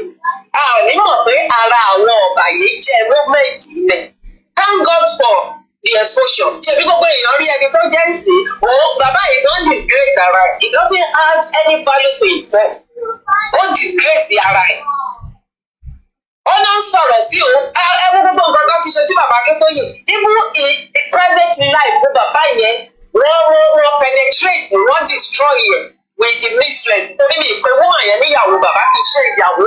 Ẹni ìyàwó kò lè bí èèfù bí woman yẹn ṣe ṣe. no matter bí àwọn èèyàn ṣe lè kí wọ́n ṣe ẹ̀gbọ́n manipulated her àlè bàbá ni wọ́n dẹ̀ prove pé àlè ni àìmọye bàbá ti jalè bàbá ti ṣe kìíní èrè fún èpè ìjẹ́ rí tí bàbá jáde kó tiẹ̀ wá sọ̀rọ̀ nípa ẹ̀ that man never ìgbà míì báyìí omi afẹ́ lè máa bọ́ ní ojú mi báyìí tí bàbá yẹn bá tún rí fáàsì dúpẹ́ onítìrí pé ọmọ òun bàbá wo pé bàbá wo lè fọwọ́ sí ìgbà táwọn ọmọ bàbá náà fẹ́ tún òṣò yẹ kó rí bẹ́ẹ̀ bàbá ní kó jọ pé tó yẹ kó rí bẹ́ẹ̀ nìkan pé ọmọ òun ni you understand? Ìpinnu wọn ṣe sí bàbá Adeniran ìsìn tó ní owó lè bí àẹ̀mọ́. That's his mission. Wọ́n ṣe rí nìyẹn. Báìbù ní ó ní ká ẹ jẹ́ kí èèpo àti àlìkámà kan máa dàgbà papọ̀. Wọ́n máa dàgbà, wọ́n á yọwọ́ kúrò ní arọ. That's what is happening. Ẹ má jẹ́ kó ní òsín wa. There's still more of them by Mario on this movement. And it's a movement. Àárí àwọn èèyàn tó máa derail, tó máa ṣubú. Àwọn alágbára kan máa ṣubú, wọ́n máa kọsẹ̀. It has been written and it has to come to pass. Bẹ́ẹ̀ ni, irú ìyá onítìrí náà tó ń da gbogbo ẹ̀ rígbó. Òun ni Lucifer, òun ni Jezebel movement. Gbogbo wọn, they will be disgraced. Assignment ibi ni wọ́n ní. Ṣùgbọ́n àwọn tó ní assignment ibi yẹn, èrè wọn náà, èrè ibi yẹn náà wọ́n máa gbà. Wọ́n ní báwo ní ègbé mi fún ẹni tó mọni tó ṣe ni ṣùgbọ́n ẹni tó bá mọni náà ló ń ṣe ni. That's it. Ṣẹ́ni láti gbọ́ tí aláyẹ ti dáyé ìwà ọ̀dàlẹ̀ ló ti wà. Kò sí ẹni tó rí solutions and it will continue. Àwọn tó bá dúró ni kí wọ́n ṣọ́ra kó ìgbàgbé ara wọn báyìí pé ṣé lóòótọ́ làwọn dúró àbí kó tètè dìrẹ́yìn kọ́ máa lọ. So individual kó yẹra ẹ̀ wò ó mọ nǹkan tó wà up to. Ó yẹ wà up to the task or not. Nǹkan kan gan worry mi, I'm sorry to say it, àwọn YSDM dáná ń disclaim pé owó kan. Why are you doing that? Gbogbo all this kìíní kan contradiction, we have to stop it. Ká mọ nǹkan tá ń ṣe. Ọ̀tá tí wọ́n ń pọ̀ ń pè ọ̀tá ti pọ̀ ju enemy. We have to be careful what we are doing. Àwọn tí ò bá fẹ́ wá let them get out. Àwọn tó bá fẹ́ dúró bí wọn ò tiẹ̀ pọ̀ wọ́n ní ọ̀pọ̀ lápè. Díẹ̀ la yàn, that's what we are seeing now in this movement. Lábẹ́ bó ṣe wù kó rí, wọ́n àgbẹ̀ jẹ́ pé ètò ọlọ́run ni kò sẹ́ni tó lè bàjẹ́. Nobody. Ó lè fi síbí kó lè fi síbẹ̀ ní ìdílé ìjà but it stands lágbára Ọlọ́run. So that's my contribution. Ẹ ṣé gan ni, thank you so much. Mo kí gbogbo wa pé happy ẹ ṣé gan ni grandma. Happy Sunday ni à ń kí gbogbo yín àti àwọn family mi àti ẹ̀yin tájọ lọ sí iléèwé. Like I said, it's a movement. Nobody can destroy the Yoruba Nation movement. Sherry, as long as our media tí a ṣì dúró pampam grandma dúpẹ́ agbọ́lá mo kí mọ́mì ìyá mi tèmi mo kí gbogbo yín náà Azeez mo kí ẹ ní Miami ìyàwó Rukayat and the rest of you ẹ má ẹ̀ka wá ìdíbẹ̀lẹ̀ mo kí yín ìyàwó Florence and the rest of everyone that is on the line. Let me say this clearly. Sherry,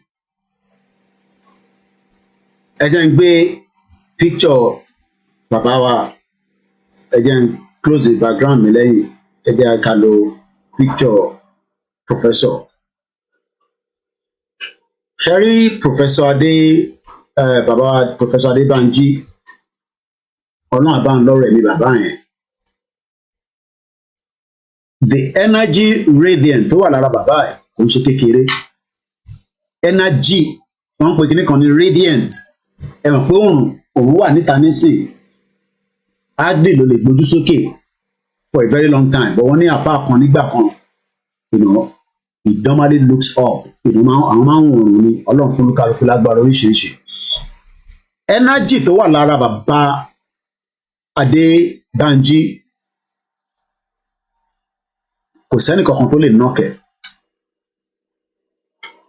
What they want to do is just bring this man down for no reason. For no reason. But mo á dúpẹ́ pé àwọn bàbá kan dúró tì wọ́n Like I said, lára àwọn tó dúró tí wọ́n tẹ́yìn òmò Baba Adébánjọ. They might not come out officially, but behind the scene, they know that this man was honest. Pẹ̀lú ọ̀rọ̀ Yorùbá nation tó gbé dání. Ẹ rántí pé Hamzat tá pàdé ní Abuja, ẹ̀rọ̀kọ́ náà lọ Abuja free ticket. Tó gbé bàbá kan wá sórí program ẹ̀. Lẹ́yìn nínú program ẹ̀ wọ́n dẹ̀ fẹ́ nọ́ọ̀kì bàbá Akíntóyè pé wọ́n lọ sọ́dọ̀ Elizade Motors. Èmi lọ́dọ̀ Elizade àìtẹ̀tí ṣe Yorùbá nation gbà yẹn. Pé owó kan ṣòwò kan máa tó dẹ̀ fẹ́ sọ̀rọ̀ tó fẹ́ rectify damage yẹn Hamzat tó jẹ́ kó sọ̀rọ̀ ó fẹ́ shut máa yẹn down pé irọ́ lẹ́pa àwọn náà wà nínú pàdé yẹn. Mo kí mọ́mí wa Esther Adépọ̀jù. Mr. Koiki have sent a message to you. WhatsApp. Okay, máa check ẹ̀ mọ́. Wọ́n fẹ́ destroy bàbá Akíntóyè. Hamzat ṣe kí ni? Ó ń ṣe program yẹn lọ. Wọ́n dẹ̀ fẹ́ nọ́ọ̀kì bàbá Akíntóyè. Wọ́n nọ́ọ̀kì wọn mọ́lẹ̀. Ìyàn kan dẹ̀ fẹ́ rectify damage yẹn.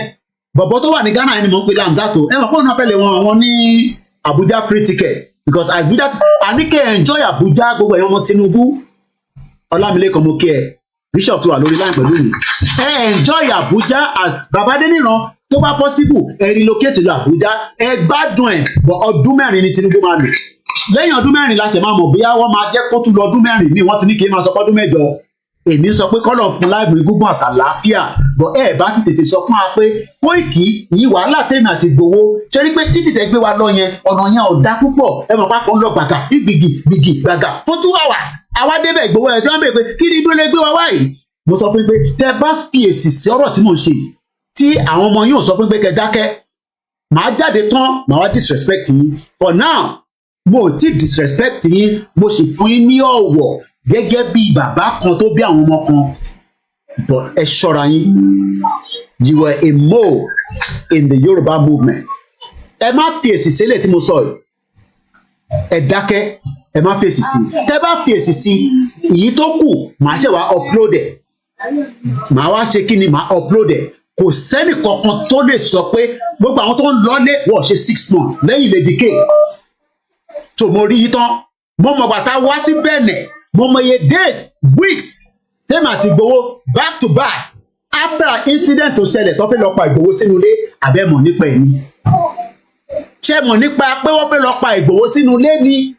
Bàbá ẹ ṣe sùúrù ẹ gbóhùn sókè. Koiki ló ń sọ̀rọ̀ mọ́ sọ fún gbogbo yín ẹ lọ ṣọ́ra ẹ fẹ́ kọ́ gbé mi ní Ọ̀ṣun state nígbà tó jò bẹ̀rẹ̀ ẹ rò pé màá sọnù nínú Ọ̀ṣun bọ̀ mo dúpẹ́ pé Ọlọ́run connect mi padà dé palace bí ṣe dé palace yẹn ó kù sọ́wọ́ Olódùmarè nínú òjò burúkú gbogbo everybody ti lọ ẹ gbóhùn sókè Bishop Adesina. ẹ kú iṣẹ́ bàbá mi ẹ kú iṣẹ́ God bless you sir. Ọlọ́run ọba ni ọba aláṣírí. Ọdún 4 náà ni Tinubu máa lò ẹ ò pa ẹja yóò pa kò lọ second term àfi tí Ọlọ́run bá lọ́ba aláṣírí àfi tí Ọlọ́run bá yí ìpinnu ẹ̀ padà á dẹ̀ ti fi hàn kí ìgbà yẹn tó dé. Ṣùgbọ́n nǹkan tó wà lọ́wọ́lọ́wọ́ báyìí 2 different times ni Ọlọ́run ti fi hàn láti rí 4 years yẹn náà ló máa lò. Nàìjíríà dẹ̀ máa sunkún fún ọdún 4 yẹn. Kì í ṣe wípé Tinubu máa fìyà jẹ Nàìjíríà o, ó máa ṣiṣẹ́ kó lè dáàbò ìyà pàṣán ìyà ló máa fún ọmọ Nàìjíríà. Ó easy láti dá lérò, ẹni tó lọ ti dá lérò kò easy àti tún lè ṣe.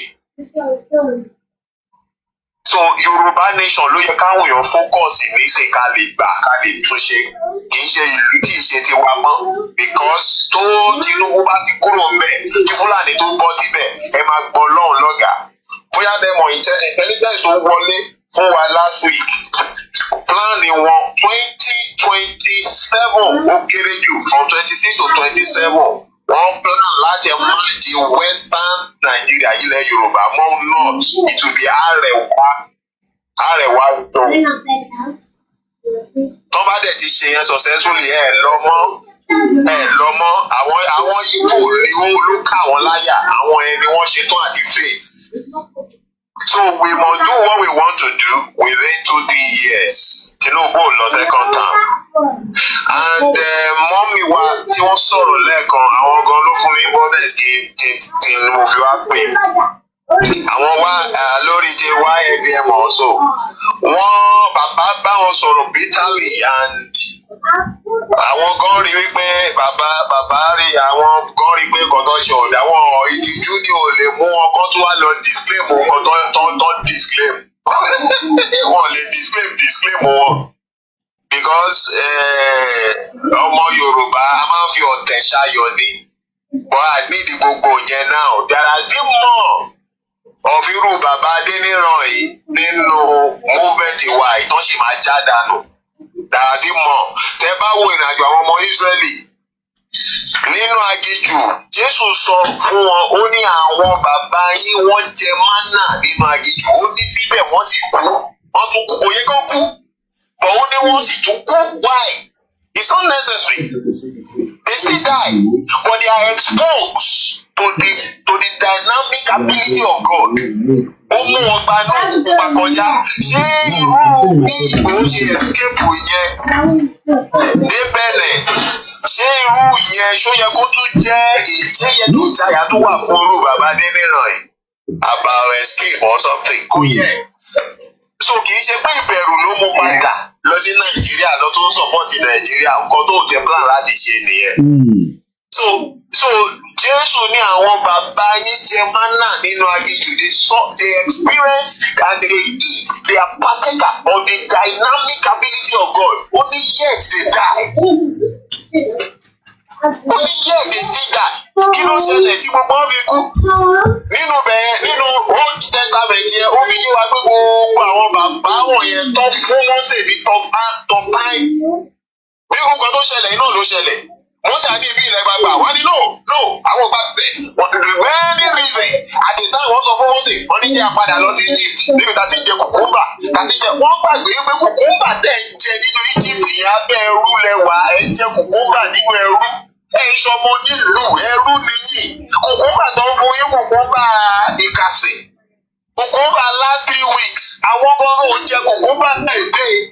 Kùkúmbà fresh in 1 hour làwọn ń jẹ. Wọ́n ní ẹja lọ sí ìlú tiwa. Gbogbo àwọn àgbààgbà yẹn tó fún Mósè ní ẹ̀kẹ́. Gbogbo pátá ló kó sínú aginjù.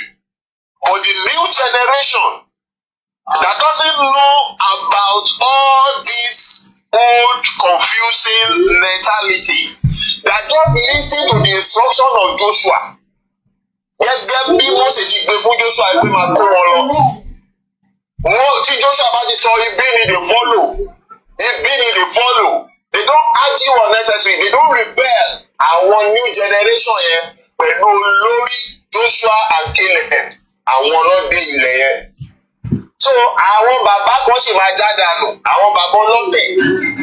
Wọ́n kàn tẹ̀lé bàbá Akíntóyè in the name of Yorùbá nation, ní ọkọ̀ wọn jì sí Yorùbá nation. Wọ́n sì máa já dànù nítorí bàbá Akíntóyè is not ready for all those their old antics. Wọ́n rò pé wọ́n fẹ́ fi Yorùbá nation ṣe game, wọ́n fi gbowó lọ́wọ́ gọ́ọ̀mẹ̀ntì. Pé Yorùbá bínú Yorùbá fẹ́ lọ, wọ́n á fi gbowó. No, wọn eléyìí wọ́n lọ́wọ́ wọn mọ̀ ẹ́ pé bàbá Akíntóyè is different, is serious. So lójú wọn ti ṣe yanyan, Ìgbòho tó wà lọ join, wọ́n ní alágídí. Ìgbòho òòṣà fún rẹ̀. Amadélẹ̀, oh my God. Amadélẹ̀ lérí eré náà kò ti dòótọ́. Ẹ rò pa gbé rọ́ dání, irọ́ ló rò pa gbé dání. Ẹ wá ṣe realize sí pé àwọn pípù yìí, àwọn eléyìí ò fẹ́ ẹ̀rọ ní Tinubu fẹ́ fún wa, nídòwó Tinubu. Wípé ilé máa ti dòótọ́ gẹ̀. Ó máa ti dòótọ́ gẹ̀. Bàbá ní rúbà yẹn ni kọ́ máa ń lọ. There are 3 major reasons tí bàbá sọ pé the rúbà must be effective. One, to save the financial asset of our people at home. Ẹ fẹ́ gba ìlú, ẹ rò pé ẹ máa ṣé náírà yín á wá survive tí Nàìjíríà bá pín. Gbogbo wọn yín ní báńkì ti lọ. Àwọn tó wà ní Sudan ń sìn, wọ́n lọ ta bàtà, wọ́n ta aṣọ, wọn ra pure water ni wọ́n wà ní Sudan, wọ́n jà ní Sudan, owó ti lọ. Ṣé ní plan ṣá? Ṣé dábà tẹ̀ gbà nísìnyí tẹ́tẹ́ máa ṣe báńkì yẹn ṣé between the time tẹ́tẹ́ máa fi ṣe báńkì yẹn kí ló máa ná? Ṣé náírà ló máa ná ni tí Nàìjíríà ti fọ́? Ṣé náírà ti kò sí kóòtù tó máa gba náírà mọ́? Kò sí country tó máa gba náírà mọ́. The second is to assist transfer the financial assets of our people in diaspora. Ṣé ti gbọ́ mi American plan nísìnyí láti gbẹ́sẹ̀ lé owó àwọn ọmọ Nàìjíríà, not only Nigeria, in all over the world.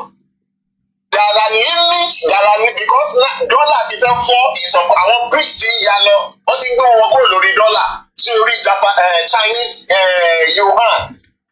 So dọ́là máa tó bá jẹ́ pé dọ́là lágbára mẹ́rin tẹ́lẹ̀ dọ́là máa fọ́ sí méjì agbára méjì ló máa ní kò ní ní agbára gbogbo àgbáyé mọ́. So America we depreciate in dollar strength not in dollar value no quote me dollar strength kò ní ní strength gbogbo àgbáyé yẹn mọ́. So strength yẹn dà làwọn fi make profit. So from that the Federal Reserve of United States wọ́n ṣe measure now láti cut gbogbo wing àwọn exchange company tó ń ṣe dọ́là wípé gbogbo ẹ̀ kó jẹ́ dọ́là Amẹ́ríkà nìkan. So ìwọ́n tó bá lówó ní some dollar tó fẹ́ yọ owó ẹ̀ wọ́n á sọ pé ò lè gbà tó yẹ iye báyìí ló lè gbà. Gbogbo yẹn ń lọ wọn mọ̀ pé wàhálà dùgbẹ̀dùgbẹ̀ tó ń mì lókè gbogbo ayé ló máa affect. À ń ṣètò wípé owó àwọn èèyàn wa á lè wà lórí rúbà. Save from the problem either diaspora or homeland. Gbogbo yẹn wọ́n rí. The third reason is to test run the economy of Yoruba people all around the world against Naira. Within short time now, Naira has fallen 40%. That means Ruba has appreciated 40% against Naira. And within 2 weeks, we have 0.36 again. Tuntun náírà kan ṣubú lọ ni náírà ṣubú kó tó di ìparí oṣù yìí ó máa wọ $1,000 to $1. Wọ́n sì ń ṣeré ní nǹkan tó ti wà nílẹ̀ nìyẹn. Wọ́n fọgbọ́n tò ní kó má dẹ̀ kan náà. Kí ni value pounds now? Ṣé kò ti fẹ́ wọ 1,000? So gbogbo yẹn làwọn èèyàn ṣe àwọn nǹkan jókòó wọ́n so myopic. I'm sorry to say thank you. Ọlọ́run á ràn wá lọ́wọ́. Àmín. With Baba and Ìgbòho Amadébítà lọ. Ẹgbẹgbẹ̀rún yóò ṣubú lẹ́gbẹ̀ẹ́ wa àtẹgbà tó lágbọ́ọ̀tù àwọn òní súnmọ́ ọ̀dọ̀ wa. Kíkí ojú wa bá la máa fi rí máa fi wú iṣẹ́ àwọn èèyàn gbogbo. Àṣírí wọn máa tú fáyé. Ẹ̀jẹ̀ ni wọ́n. Thank you. Mo kí gbogbo alẹ́ nǹkan ṣe mo kí ọmọdé mo kí àgbàlagbà èmi náà ni. Mo ní èmi ni the last man standing. Ẹ rò pé mò ń ṣeré kò ń ṣe pé àwọn mídíà wa tó fòkè ṣiṣẹ́ áńgù tèmi ń lò ọ̀nà tí mò ń gbà tí mo fi ń polongo Yorùbá nation à ń polongo ni àbí ìbá à ń polongo ni àwọn aráalé mi náà ń polongo ni ẹ̀gbọ́n mi Ṣẹ́gun Ọ̀nà mo kí gbogbo yín tí ìyàn kàn tí ìra kọfì fún mi láàárọ̀ kí ló dé ẹ̀ ń bá mi jà ni àbí torí Wálé Àlè ti ní kẹ́ má fún mi lówó my brother ẹ bá ra kọfì náà $5 lásán ni náà kí ló dé mo pé mẹ́ta ló ti sẹ́ni $5 kọfì ojoojúmọ́ gbọ́dọ̀ máa mu kọfì bíi $20 ẹ tó bá dẹ̀ fi ṣe jù bẹ́ẹ̀ lọ ta ló ra kọfì $1 fún wa ẹ tó bá ti rà kó sọ pé Koiki mo ti sẹ́ni $5 kọfì fún ẹ torí pé tẹ́yìn náà bá lọ síta nísìn ẹ bá máa jẹ McDonald's èyí ti Amẹ́ríkà èyí ti Nàìjíríà náà kí ló dé ẹ ra kọfì fún wa o mo ní mo sọ fún yín lánàá mo fẹ́ mú àwọn òyìnbó ìwà ẹ máa pé Koiki tó bá ti mú àwọn òyìnbó ìwà àwọn òyìnbó yìí ó ní reason àwọn ilé ìra ẹrú ni wọ́n fẹ́ ká wà nù oko ẹrú forever.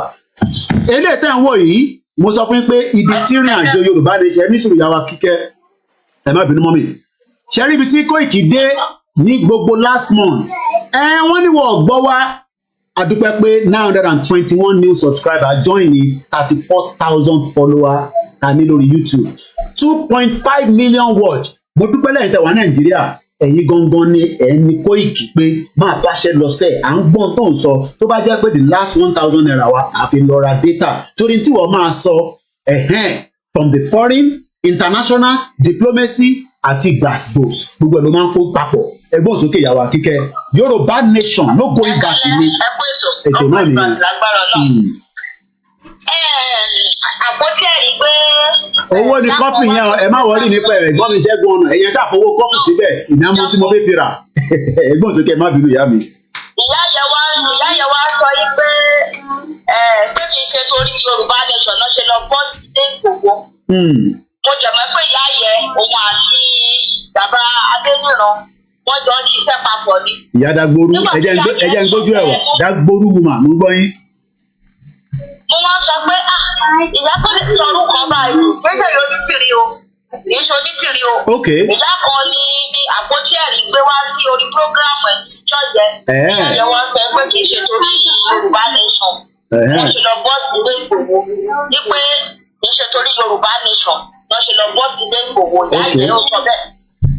ṣé ní bàbá Adéníran láti ilẹ̀ lèmi ti mọ̀ pé bàbá yóò ṣe ọ̀rọ̀ Yorùbá nation pé àwọn pọlitíṣà àtàwọn ọba àwọn náà bàbá yẹn wá sí àárín wa ṣé ti eyín àpá àwọn náà wá ẹ rántí ìgbà tí onídìrí tó ń sọ pé òun fàṣírí kan fún bàbá pé bàbá wa sọ síta mo rántí pé bàbá Adéníran ló wá sọ̀rọ̀ yẹn níjọ́ tó ń ìbáìdì bàbá Adéníran wá sí mímọ́ yẹn mídíà kan ló ìbáìdì bàbá Adéníran wá sórí prógráàmù wọn níjọ́ yẹn tí bàbá Adéníran fi sọ̀rọ̀ pé àwọn ìlú báyìí ló sọ̀pọ̀tù wa ọkọ̀ bẹ́ẹ̀ yẹn tó nídìrí ni ó ṣe wá sọ̀rọ̀ àtọ́nítìrí o gbogbo wọn pọlitíṣà ló rán gbogbo wọn wá tààrí wa Ọlọ́run dẹ̀ máa mú gbogbo wọn bọ́ ti wáyé wọn fẹ́ ká gba Yorùbá nation náà bá fẹ́ ká gbà lójú wọn ni wọn láti gba Yorùbá nation bọ́ fẹ́ gbọ́ pọ̀. ìwà táwọn bàbá yẹn ti ń wù láti gbà yẹ òun náà ṣe ń wòdì sí ìwà ọ̀dàdẹ̀ tó ń wù láàrin ara wọn yẹn òun náà ṣe ń wòdì sí tó ti ń wù láàrin wa tí wọn dẹ̀ mọ́ pé àwọn ti dàgbà tó ti lọ síbi tàgbà rẹ̀ tó yẹ kó yẹ kọ́sítọ̀pù gbogbo ìwà àti wọ́n wù ìwà dáadáa tó ń kù tó yẹ kó yẹ kọ́sítọ̀pù ẹ pé ká tẹ̀lé kúrò nínú oko èrò ẹrú ká wà torí pé bàbá Tinubu kò tẹ̀lé ẹni tó lè ṣe fún wa ju pé ká pín lọ Nàìjíríà torí pé bí bàbá ìbá tẹ̀ tún Nàìjíríà ṣe tó bá tó ẹ kájà accept ní tó mọ̀ mọ́ pé àwọn Fúlàní yóò lè fún láyè kájà wá accept pé wá túnṣe táwọn Fúlàní bá wá débẹ̀ bí àṣà program ẹ̀ máa ń gbé àwọn Fúlàní á tún dá padà ìgéèdì báwo la fẹ́ ṣe gbogbo dé dà kó ṣe dídán ni àwọn afẹ́ pé Nàìjíríà ti sun apàfẹ́ máa lọ it's not by force aláwọ̀ ìlú tó tó wa tó tọ́ ṣùgbọ́n tó jẹ́ pé wọ́n kọ́ dá wà tó kí wọ́n ló wá dé kí ló lè tó lè ipe afẹ́ lọ a jọ máa lọ ní gbogbo àwọn tó bá sọ pé ká máa lọ kò ní ṣojú wọn ní ẹ̀yin wọn ló máa ṣe gbogbo àwọn bàbá wèrè tá a bí yẹn tó sọ pé ká máa bá àwọn àgbàlagbà wèrè láwọn bàbá yẹn jàre ọkọ̀ jì jàre ẹ kú ètò. ẹ ṣé gan ni ìyá mi mo kí gbogbo ẹ̀yin olólùfẹ́ wa ẹ̀gbọ́n mi one man the mole thank you so much ẹ̀gbọ́n mi Ṣẹ́gun ọ̀nà tí bá ní kọ́fì orúkọ kìíní ẹ̀ ló ń pè ní kọ́fì mi omi ìpòjojúmọ́ ni àìkọ́fì ojoojúmọ́ kẹ̀ wàhálà nìyẹn mo kọ worship that's the way it is pé n tó bá lè mú ẹ ra kọ́fì $5 ẹni tó ń ṣe content tó jẹ́ content creator àbẹ̀ni tó jẹ́ activist ẹni tó jẹ́ this ẹ̀kẹ́ lè ra kọ́fì fóun náà that is just what it means buy a coffee so it's the slogan ẹni tó bá dẹ̀ pé ra kọ́fì yẹn náà kò ń ṣe dandan kẹ́nu líǹkì yìí àwọn method tẹ̀ ti fi eléèkọ́ tún wà níbẹ̀ láti fi make it easy fáwọn èèyàn ni so it doesn't have to be this one ẹ lè sọ pé Koiki Oda ìnáwó mọ́mí wa comfort ẹ̀yin ò nídìí èyí tí níbi tẹ máa ń sẹ̀ǹdẹ̀ sí ẹ̀yẹn kàn sẹ̀ǹdẹ̀ síbẹ̀ pé Koiki máa bá ṣe lọ Ọládìméjì bàbá wa mo kí yín lẹ́ǹkan sí so ẹ jẹ́ ká fìyẹn sílẹ̀ mo fún yín ní statistics ibi tí Koiki bá ṣe dé torí agbọ́dọ̀ máa fún yín ní report especially a media that is promoting and trying to bring the global world to understand what we are saying ibi tá a bá ṣe dé ní last month in terms of our statistics. And like I say, it's not about the revenue aspect of it. Láti over 3 months, nísìn, our revenue has dropped, especially advert kan fún wa lórí YouTube. So kò sẹ́ni tó fẹ́ wo the ministry síbẹ̀ yẹn mú mọ̀ pé tí wà bẹ́ẹ̀. Kò sẹ́ni tó fẹ́ wo the play program mi nísìn tí YouTube máa gbé fídíò wọlé because àwọn kan fún mi ní advert yẹn mọ́, wọ́n ti yọ. Kò dẹ̀ matter. So yẹn la ṣe make other areas ẹ ṣe gan ni dádì wa rò láti fi jẹ́ kó easy fáwọn èèyàn wa and tẹ bá dẹ̀ wo break down yìí quickly kó tó di pa àgbà call yẹn we have 38,000 subscribers so we have not dropped down since we have been even going through a lot of issues problems our content of Yoruba Nation promotion which is the only thing that man discuss lórí koikimedia tẹ bá dẹ̀ wo ibi tí àwọn tó ń gbọ́ wa òun ní Nàìjíríà 40.1%. mo sọ gbogbo ẹ̀ breakdown yẹn lánàá so it shows that more people still wants to learn about Yoruba Nation ẹgbọ́n sókè tó ń pè wá with 921 new subscribers ó lọ sókè by 487% as against March títí dé April so decline so èyí tẹ́ ń sọ pé Koiki Ibo la bá ṣẹ́ dé araṣẹ́ náà nìyẹn because in tó mú mi gain ní 921 new subscriber Yorùbá ni wọ́n ni Igbo ni wọ́n ni Ègùn ni wọ́n ni Jùjú ni wọ́n ni Ghost ni wọ́n ni àwọn tó ń tẹ̀lé Dúpọ̀ Onítìrí tó lọ ṣí fake account láti máa fi follow tí mo bá ń sọ àwọn kan ti ń sọ̀rọ̀ lọ́dọ̀ wọn àfàjẹ́ lílì ń béèrè pé ìjà ti gba Yorùbá nation ṣá mo ní wàhálà ti dé dọ̀kan báyìí ẹgbọ́n sókè alàgbà tó ń pè wá. ẹ mà ká sọ brọ́dà mi Sọlá mi Koiki. ẹ káàbọ̀ sà. kò mà ní bàjẹ́ fún yín láéláé. àmì Elédùmarè. àṣírí ọ̀tá ò ní bò lágbára Ọlọ́run. àmì o. ó dẹ̀ dùn mí o in fact ó dùn mí ó ní agbára nítorí tó bá sọ pé omi ló máa ṣe ẹja jiná àbájíyàn o mi ò tiẹ̀ ronú ẹ̀ sí bàbá yìí rárá pẹ̀lú bí ìlú Nàìjíríà ṣe wà yí bàbá sì ń sọ pé àwọn lọ sọpọ́ọ̀tì Tinubu. wọ́n ṣe sọ pé support nìkan wọ́n náà wọ́n pledge ẹ ṣe gan ni bá dádì wà ró kò ń ṣe pé support wọ́n náà wọ́n pledge àwọn ti pledge. ó ní agbára o. kò sọ́nà àbáyọ kankan lù ìmọ̀ ju pé kí Yorùbá dá dúró lọ. àwọn onírọ́ wọ́n disagree pẹ̀lú yín ẹni sùdà mama challenge yín ẹ̀rọ pé mi ni mo gbọ́dọ̀ challenge yín. ìyẹn táwọn sọ ni pé wọ́n ní ilẹ̀ sọ bẹ́ẹ̀ wọ́n ní kò rí bẹ́ẹ̀ wọ́n ní mo bá mo fẹ́ kabi tí àwọn náà sọ̀rọ̀ lọ́ní o. wọ́n ní we are further emboldened to give you our unwavering support. àwọn máa fún ní support ẹ̀ àwọn máa bá ṣiṣẹ́ tó bá fún àwọn ní appointment gan àwọn àgbà fọ́dún 4 káwọn náà lè relocate lọ sí Àbújá ẹgbọ́n sókè. nǹkan tí bàbá fẹ́ jẹ ni wọ́n wá o.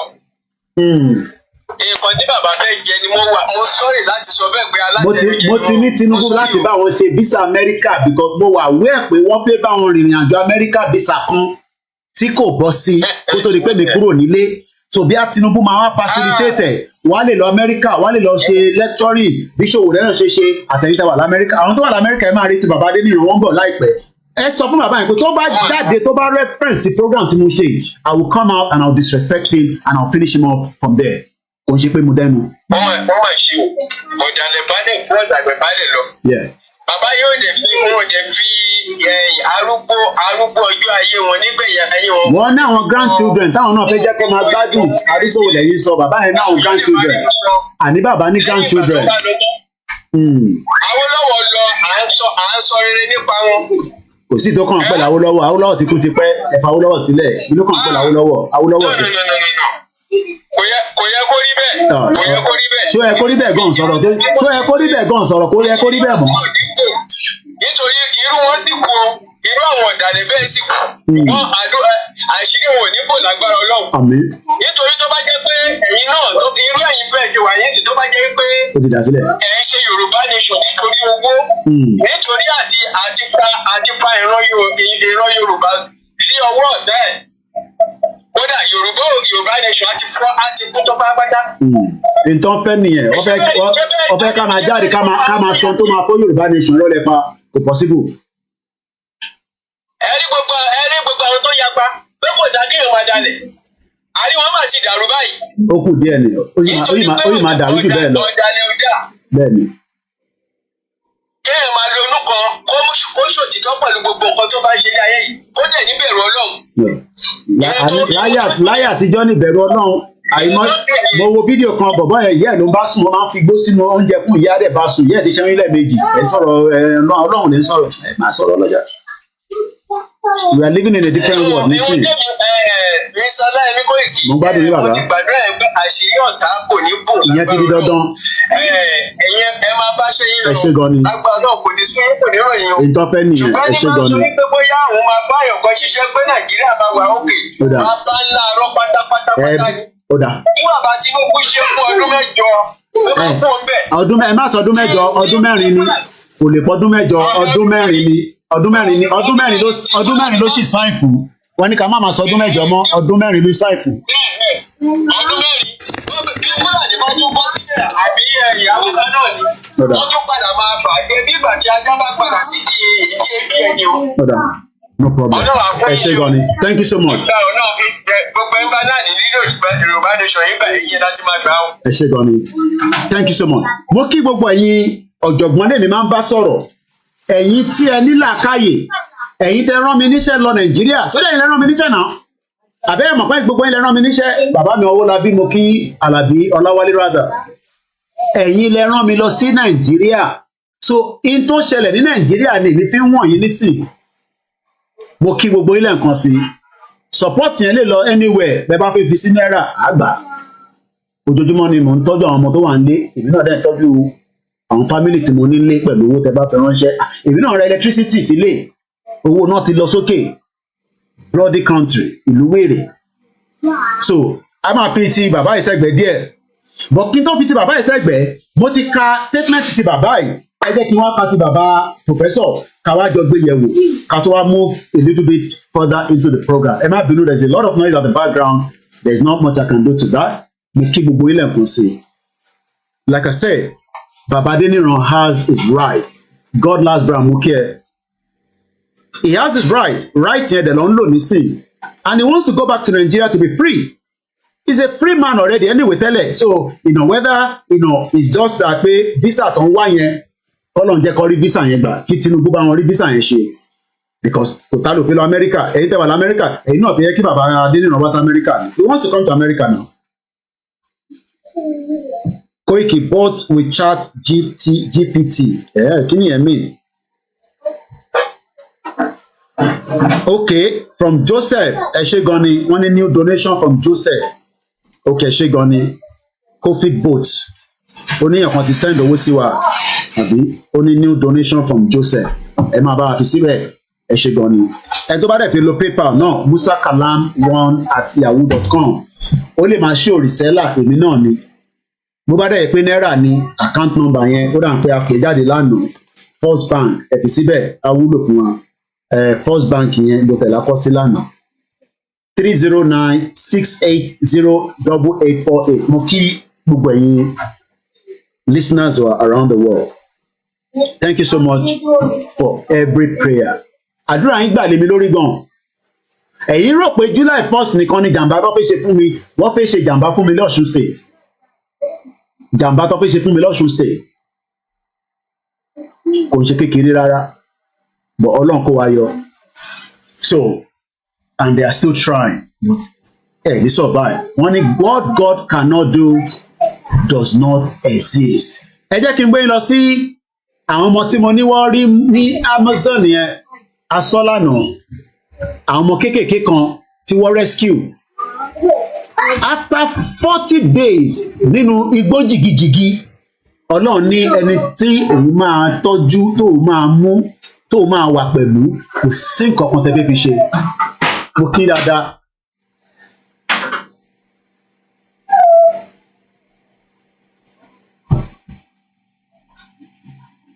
Mo ń bọ̀ yín yan wa mo kí gbogbo alẹ́ nǹkan ṣe ẹ fún mi ní few seconds mo kí ọmọdé mo kí àgbàlagbà.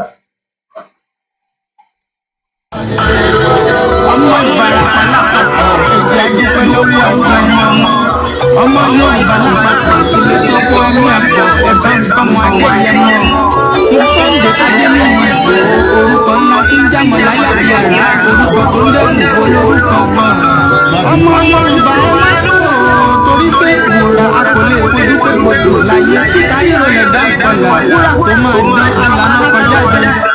ẹ má bínú mo rò mọ̀ pé orin méjì ló ń yọ at the same time mo kí gbogbo alẹ́ nǹkan sí mass b máa ń gbà sí fún wọn back to back ni gbogbo ala ní style tá a fi ń ṣe program wa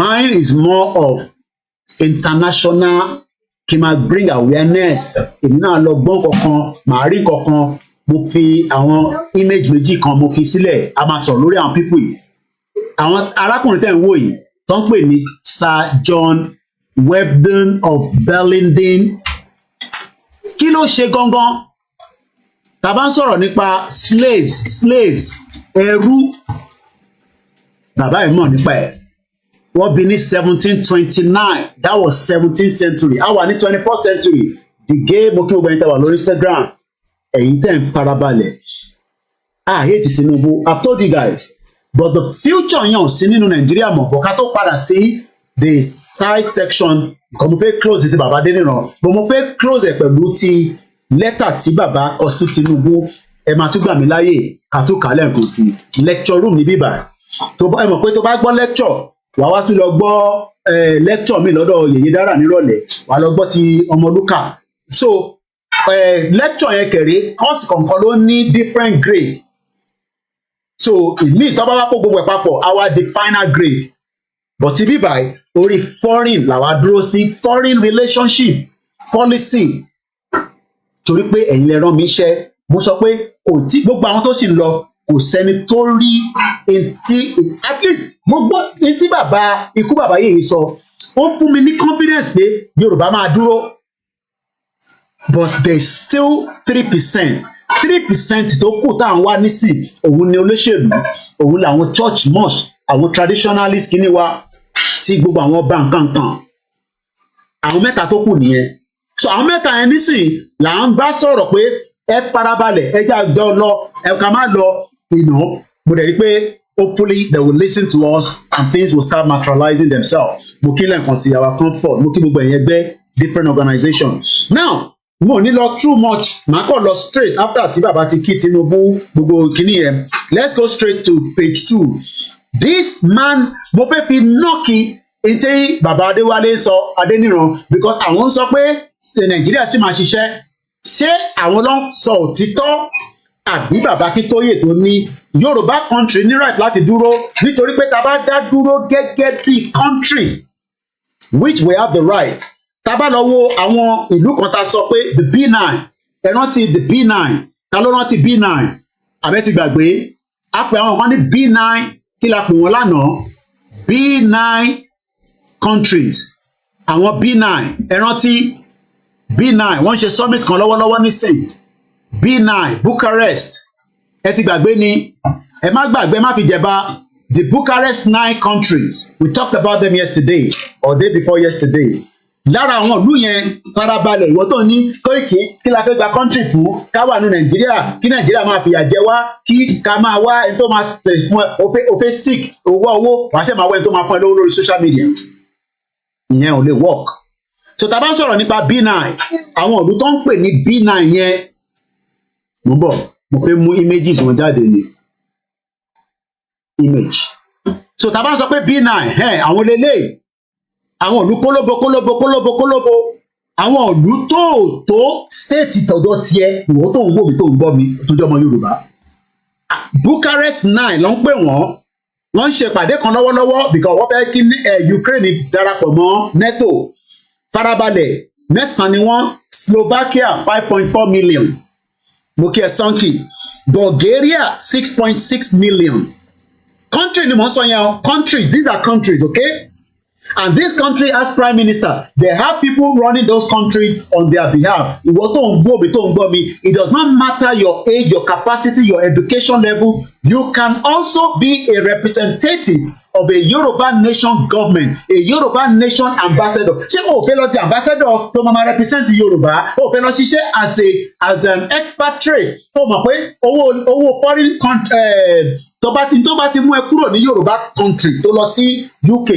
Ṣé o mọ̀ fáwọn tó ń ṣiṣẹ́ lẹ́mbàsì owó tó ń gbà ju èmi tí mo wà níbàá lọ because expatriate ni wọ́n even though pa mọ̀ pé fàbú ni gbogbo tó máa ń ṣe níbẹ̀ yẹn who know who lọ́ máa ń fi síbẹ̀ so Slovakia 5.4 million Bulgaria 6.6 million Poland 37 million Latvia 1.8 million Czech 10.5 million Estonia 1.3 million Hungary 9.7 million Lithuania 2.8 million Romania 19.1 million so Romania dàbí Lagos state so ó yẹ kí Lagos jẹ́ country ni so ìwọ tó ń wò mí tó ń wọ́ndà pé ṣé country náà la kàn ń sọ báyẹn ìwọ náà ṣàtìgbò orúkọ country so kí ni bàbá Akíntóyè wá sọ a fẹ́ compare mọ́ èyí tí a máa padà sọ́dọ̀ àwọn ọmọ tí war rescue ní Amazon tó bá ní kò possible èmi á máa ní what God cannot do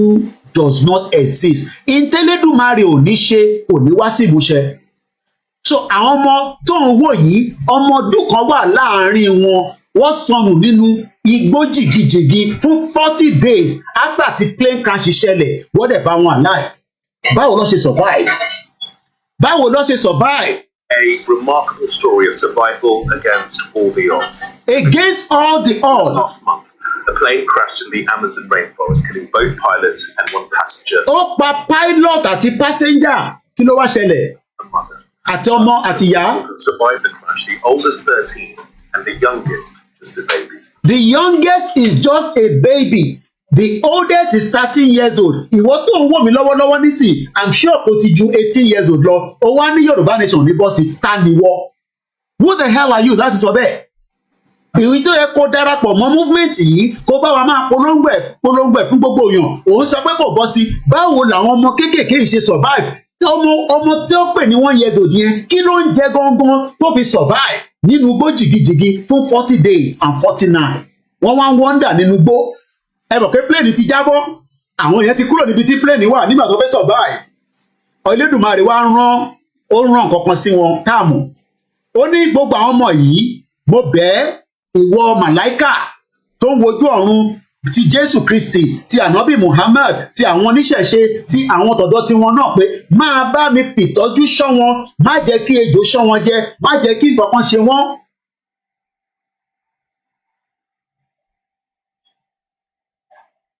Àbọ̀rọ̀ mo yẹ nísìn. So kí ló rò pé ó jẹ́ kó survive? O rò pé oúnjẹ tó ń rí jẹ nínú igbó yẹn nìkan ni? No. Àwọn áńgẹ́lì kan sọ̀kalẹ̀ sọ́dọ̀ wọn.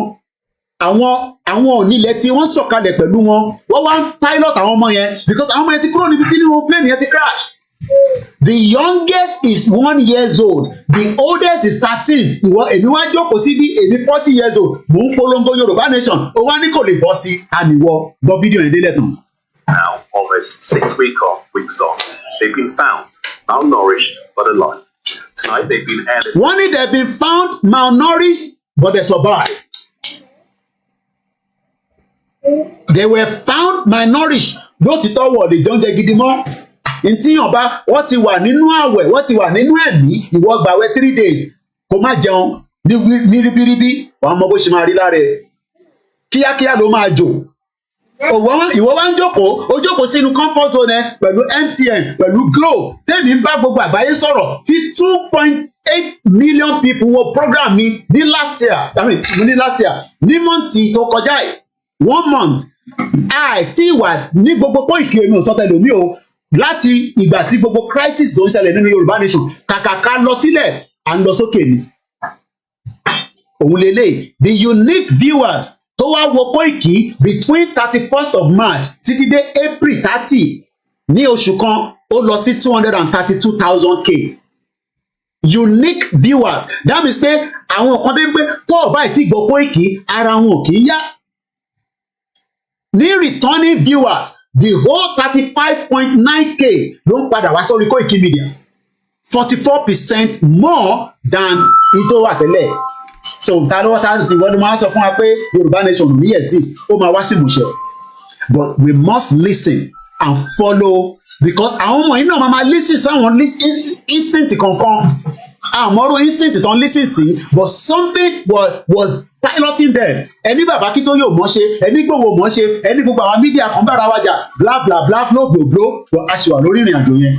So kí ló pilot àwọn ọmọ yìí? Mo ní láti sọ̀rọ̀ lé lórí so that kó lè yé wọ pé ìwọ tó ń rò pé ìrìn àjò yìí ó ti mẹ́hẹ̀ happy Sunday. Bàbá wa Samson kò mà mẹ́hẹ̀ Sunday Mákindé mo kí yín. Emmanuel Akindada ní B9 countries àti dárúkọ wọn. The ìlú tó kéré jù nínú B9 yẹn òun ni 1.3 Estonia.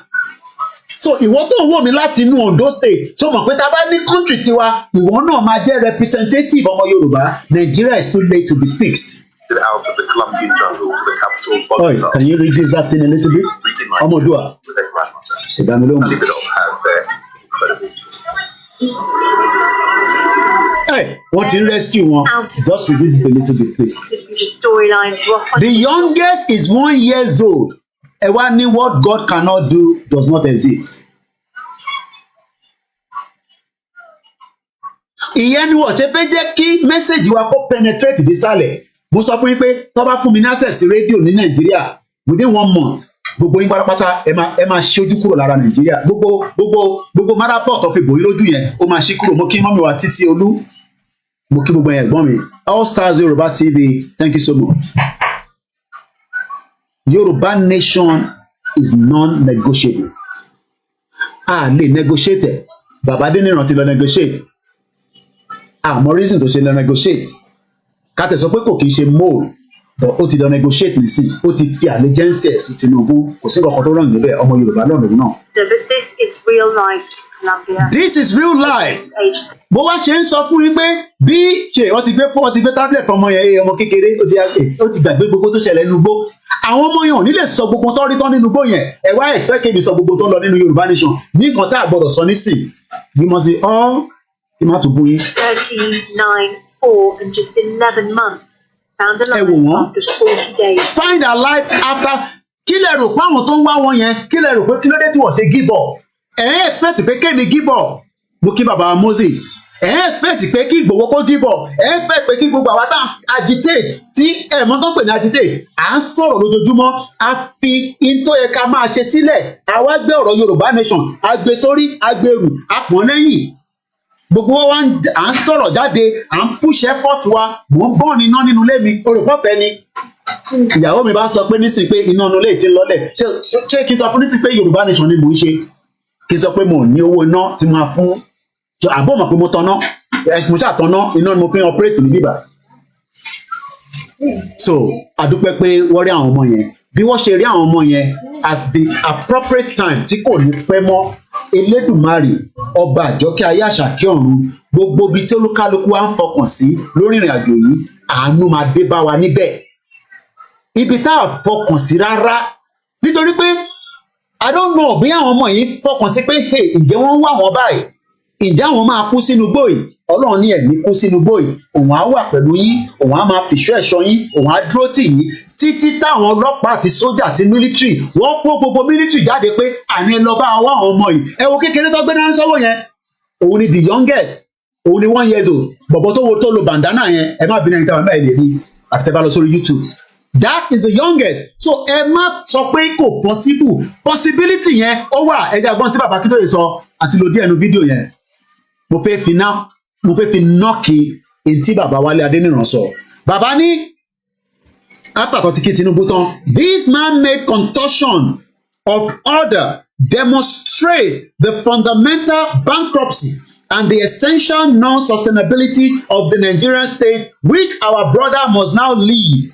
It is particularly noteworthy that all the electoral cycle under the successfully fraudulent constitution of the Nigerian since 1959 have ended up unutterably in controversies that are irresolvable, that are ultimately never resolved. A lè resolve gbogbo problem through election. Even láti 1959 because wọ́n rig election yẹn bàbá Awólọ́wọ̀ ló wọlé. That same scenario remain with us today. Mo kí ìlànà US, mo kí bàbá wa tó ń bá yín darí ẹ̀ pẹ̀lú gbogbo ẹ̀yin ọmọ ẹgbẹ́. Mo kí gbogbo ẹgbẹ́ kọ̀ọ̀kan láì yọ ẹnìkankan sílẹ̀ títí dé global directorate. Mo kí bàbá wa Dr. Kebe Ọ̀runkòsí program kan wà tó fi ṣe lálẹ́ a máa transmit later. Yoruba have lost an estimate 29,000 of our people to these rampages. Countless Yoruba women have suffered degradation of being raped by invaders. Farming has been destroyed in a large swath of Yoruba farmland, and a whole Yoruba nation now faces the danger of devastating famine. In fact, they will be conqueror nation. Àwọn Fúlàní nìyẹn once embark on a loudly proclaimed effort láti starve wa because nígbà kan wọ́n block Lọ́kọ́jà bridge wọ́n ní wọn ò ní jẹ́ kó gbé oúnjẹ wa sílẹ̀ Yorùbá ẹni tó bá lè máa ṣe nǹkan ìgbì ẹ máa ṣe ní kéékèèké. Mo kí bàbá wa Adégbóyèga Rufai, mo kí gbogbo ẹ̀yin tẹ́ wà ní Kétu Aláké, mo kí gbogbo ìjọ kọ̀ọ̀kan, mo kí gbogbo ẹ̀yin alásàlátù ìyá mi Kàdíjà, mo kí ẹ dáadáa Masbi ẹ kú gbogbo ìgbà. Yoruba nation is not negotiable. Baba went further to say, but these are not the Yoruba people have suffered in Nigeria alone, ever intensifying the cauldron of inter-people's hatred under a system of limited self-government and feudalism in a decade preceding Nigerian independence in 1960. àwọn tó gbádùn Nàìjíríà 60, 70 ìgbà tó máa fi di 80 tí Babangida débẹ̀ gbogbo nǹkan ti bẹ̀rẹ̀ sí bàjẹ́. Things started changing. Mo kí dada my beautiful mother aunty ìyàwó Khadija, mo kí gbogbo ẹ̀yin sisters wa ẹ̀yin mothers wa, kò yí sí ìfẹ́ ìtẹ̀wà ńlẹ̀ ìbọ̀ Ọlọ́run Elédùmarè á make it easy bó ṣe make it easy fáwọn ọmọ tó rí ní Amazon forest. Tó bá ọmọ tó ń pè ní Amazon forest, go and check it out. Igbó gidigidi ni for 40 days. Ilẹ̀ bá ń súnmọ́ wọn níbẹ̀ kò sí náà, ó dìgbà tí ilẹ̀ bá kábíyèsí Elédùmarè Ọlọ́run máa tòbi lọ́ba ṣá. Tí ilẹ̀ bá ṣú ṣáwọn ọmọ yẹn máa tanná ni torí kò tẹ̀ yé ni, ṣá máa tan ìṣáná láti fi keep warm nínú igbó yẹn. Igbó mà ní ṣá ń dẹwé bora ni kí ló ní báwo la ṣe survive. Ìwọ wá ń béèrè pé báwo la ṣe máa gba Yorùbá nation lẹ́nu tiwọ́. Ṣe rí pé ọ̀rọ̀ yẹn ó ní agbára gan. For 40 days the youngest was 1 year old. Tó yẹ pé mosquito kan lè jẹ́ mọ́nú bẹ̀ ó dẹ̀ kú síbẹ̀. Ọlọ́run wá dáàbò ẹ̀ bò wọ́n, ó fìṣọ́ ẹ̀ṣọ́ wọn. Àwa wá ní Ọlọ́run dáàbò bò wá, ó dáàbò bo Ìgbòho, wọ́n fẹ́ pa sínú ilé ìwọ̀ rí pa. Ṣé bàbá Adéníran mọ̀ nípa ẹ̀? Àbí wọ́n kọ̀ decide pé èébú tó ń bú wọn àwọn ò lè take ẹ̀ mọ́? Kí ló dé tó jẹ́ kí rédíò wá ṣiṣẹ́? Ẹ bá lọ bí wọ́n èyí tẹ́ bá súnmọ́ bàbá yẹn. Pé kí ló dé? Kò ní kankan ṣe pẹ̀lẹ́ tó fi ṣe rédíò. We institute the first free education. Mo ń jump ní o, you know, because I'm a man ní gbogbo gbà, and I believe we are just more than our time. With the old family me, okay, well, I still did 3 hours, so 3 hours I will keep it cap and we just, you know, taxi and stick to 3 hours. So either 2 hours or 3 hours. In Toba mo ṣe 1 hour, I just pay briefly now, so that you know, torí pé gbogbo family man need the environment wọn. So, but kí ni ìdí gangan tá a ṣe fẹ́ kúrò ní Nàìjíríà? Àwọn kan ní ká má negotiate pẹ̀lú Tinubu. Àwọn bàbá Adéníran náà ẹ má lọ negotiate mọ́. Àwa máa pledge pẹ̀lú Tinubu, àjọ máa ṣe ni. Mo kí Idris. Bàbá wa professor sọ pé no, bàbá Wale Adeniran ẹ bá má ṣe yẹn. Ẹ má lọ pledge pẹ̀lú Tinubu. Èwo la bọ̀rọ̀ pledge pẹ̀lú Tinubu nígbà tí gbogbo àti sọ pé a fẹ́ lọ tẹ́lẹ̀. Therefore, ní page 6, we Yoruba nation reaffirm our decision to negotiate with the Nigeria the creation of our own and separate autonomous political and economic space outside the framework of the now illegitimate Nigerian state. But Baba Wale Adeniran sọ pé no, àwọn fẹ́ yẹn. Ìtàwọn fẹ́ ni pé kí gbogbo wa jọ wà nínú Nàìjíríà, kájọ máa ṣe Nàìjíríà, kí Nàìjíríà dẹ̀ máa tẹ̀síwájú. Ta lè wá fi pé ó make sense nínú àwọn bàbá méjèèjì. I leave that for you in the comment section as I now come out of that. Mo fẹ́ sọ̀rọ̀ briefly nípa àwọn eléyìí. A ṣì máa ṣe program púpọ̀ lórí wọn. Wọ́n pe bàbá kan ní Dundas. Dundas yìí iṣẹ́ tó ń ṣe ni pé why did Henry Dundas òun delay the abolition of slave trade? He was the Home Secretary. The EIC ruled India before the British took over, but Henry Dundas, man tẹ̀ ń wò yìí, òyìnbó yìí, bàbá tẹ̀ ń wò yìí, bàbá burúkú yìí, right? Gbogbo jàǹbá tó ti ṣe, give back to me, kí ló tó gba kúrò tó mú kúrò lọ́wọ́, don't give it to me. In tí bàbá yẹn ṣe ni pé, he was then the Home Secretary. He took over of the EIC board. Hence, he became an arm of the British government at the end of 18th century. 19th century yẹn ni wọ́n ṣe wá join gbogbo àpapọ̀. Sẹ́rí gbogbo ọ̀rọ̀ tó máa ń sọ ní bíbẹ̀ tá a máa ń gbọ́ 1817. As at that time, it was just a pure Yoruba kingdom. Kò sí nǹkan kan tó ń jẹ́ Nàìjíríà, kò sí nǹkan kan tó ń jẹ́ ilẹ̀ Nàìjíríà kí gbogbo àjọ ṣe papọ̀. Olúkàlùkù ń ṣe tiẹ̀ ni. As at 18th century. But nígbà tó di 19th century, wọ́n change gbogbo ẹ̀. But lára àwọn bàbá yìí, a sì máa ṣe program lé lórí. Àwọn tí wọ́n jẹ ọlá slave trade for their own financial gain. Now wọ́n wá ní kó remove flag tó ṣe fún ní Edinburgh, wọ́n ní kó yọ kúrò àwọn Black Lives Matter. Ẹ mọ̀ pátí wà ní Windrush month. Edinburgh statute official recommend a removal of the Melville Memento plaque of Henry Dundas role nínú slavery. descendant of Henry Dundas, want the plague removed from Edinburgh. Wọ́n náà wọ́n fẹ́ rí mọ́. Kí ló dé tó ṣe fẹ́ rí plague kìíní ẹ̀ lélẹ̀? Wọ́n ní wọ́n gbọ́dọ̀ gbé wálẹ̀ nítorí pé lára àwọn tí ní 18th century àwọn tó ń lọ kó wa lẹ́rú. Just as bí bàbá Wale Adeniran sì tó yẹ ká wà nínú ẹrú Nàìjíríà. So tá a bá ń sọ pé àwọn kan ọ̀dà tá à ń point sáwọn òyìnbó, àwa gbọ́dọ̀ point sáwọn tó wà níbí báyìí nísìnyí náà. Pé bàbá yẹn wà educated, ó mọ̀ dáadáa pé Nàìjíríà ò lè work, but for their own selfish gain, yes. For their own selfish gain, they want us to remain inside what is known as Nigeria today. So tí bá ń reference sí Henry Dundas pé òun náà kò jẹ́ kí wọ́n abolish oko ẹrú, bàbá Adeniran fẹ́ jẹ́ ká wà nínú Nàìjíríà, ìyẹn ló ṣe ń pledge fún Tinubu. He has his right, but ṣé ká wà nínú Nàìjíríà ló pé wa ni àbí ká kúrò nínú Nàìjíríà? Mo fi yẹn sẹ́yìn tẹ́ wà nínú ètò kẹ́májọ. So ìyẹn lọ bẹ́ẹ̀. There's another one tó ń pè ní John Weldon Bond, Wedderburn. Òun náà ṣe nípa pé oko ẹrú. These are all wicked individuals. Àwọn Jamaica, àwọn that area, wọ́n bá wọn fà lọ́wọ́lọ́wọ́. Ẹ lè nígbà. These are people that destroy as many of us. He was born in 1729. Ó kú ní 1803. As at the time tó kú yẹn, ilẹ̀ Yorùbá ti wà o. Àwa náà láwọn ọba aládé o.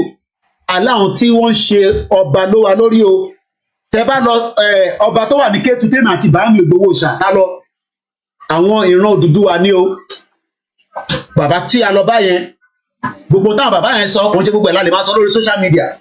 Nígbà tá a wọnú private tí bá ní àkó ẹ mọ̀ pé nígbà tá a tọ́ ṣe àwọn tó bá wà tó wá sí Kétu Aláké, àwọn ọmọ Yorùbá tó wà níbẹ̀.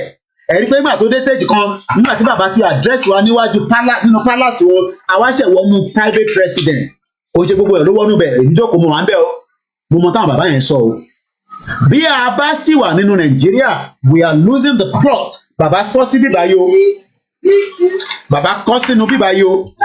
Bàbá ní the more the Yoruba nation tán sọ yẹn, àwọn ọmọ Yorùbá ló ń mìnà ìyẹn bàbá Akíntóyè. So èyí tí bàbá Adeniran tó ní ká lọ máa pledge fún Nàìjíríà kò fẹ́ yé mi mọ́ o.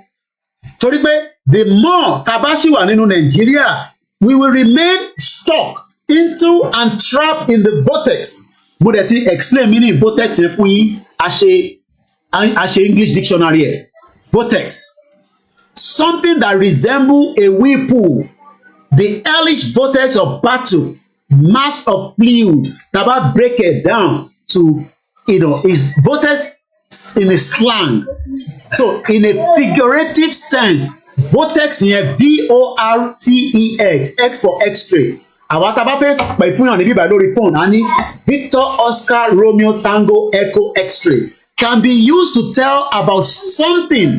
So Baba Akintoye in reference in Nigeria as vortex, something that seems like it is wheeling out of control. Nigeria ti wà out of control. À ń sọ fún yín nísìn, ẹ̀ ń ṣe bí ẹni tẹ́tí yín di, ẹ̀ ń ṣe bí ẹni tí ẹ̀ fẹ́ gbọ́, ẹ̀ ń bínú sí wa nítorí pé lọ́kàn yín à ń bá yín nínú jẹ́ nípa Nàìjíríà. Mo ò bá yín nínú jẹ́ nínú Nàìjíríà. Nàìjíríà ti wà out of control. Tá a bá tún fi sílẹ̀ jù báyìí lọ, problem ni lọ́jọ́ iwájú o. Kò ń ṣọ̀rọ̀ eré o. A máa parí ètò yìí in another less than 6 minutes. So Baba Akintoye sọ pé Nigeria, the more the Yoruba nation, the more àwa ìran ọmọ aládé tí Elédùmarè dá, tí ẹ̀jẹ̀ tó ń ṣàn lára tèmi, òun ló ń ṣàn lára tiẹ̀. Ìyàtọ̀ kan ní pé èmi ti róúnjẹ jẹ, ìwọ sì ń wá bó ṣe máa rí kankan jẹ, kọ́lọ́n bá ń pèsè fún gbogbo yín. Èmi ò ṣe Dangote, mo dẹ̀ ń ṣe billionaire tí ẹ máa pè pé Koiki ràn mí lọ́wọ́. Àwọn ọmọ 20 ló ń ṣiṣẹ́ fún mi. Wọ́n gbọ́ èmi ni bàbá wọn for now. So responsibility wọn rùn mí ló wà. Èmi náà ní family nílé o. So mo wà lórí social media. Tẹ bá need the support, ẹ lọ sọ́dọ̀ Oríyọmí Hamzat àbí Kòkú foundation. Bọ̀bọ̀ kan náà tó wà Kànẹ́sì. Àwọn tó bá lè ràn yín lọ́wọ́. Mo sorry gan, I don't have.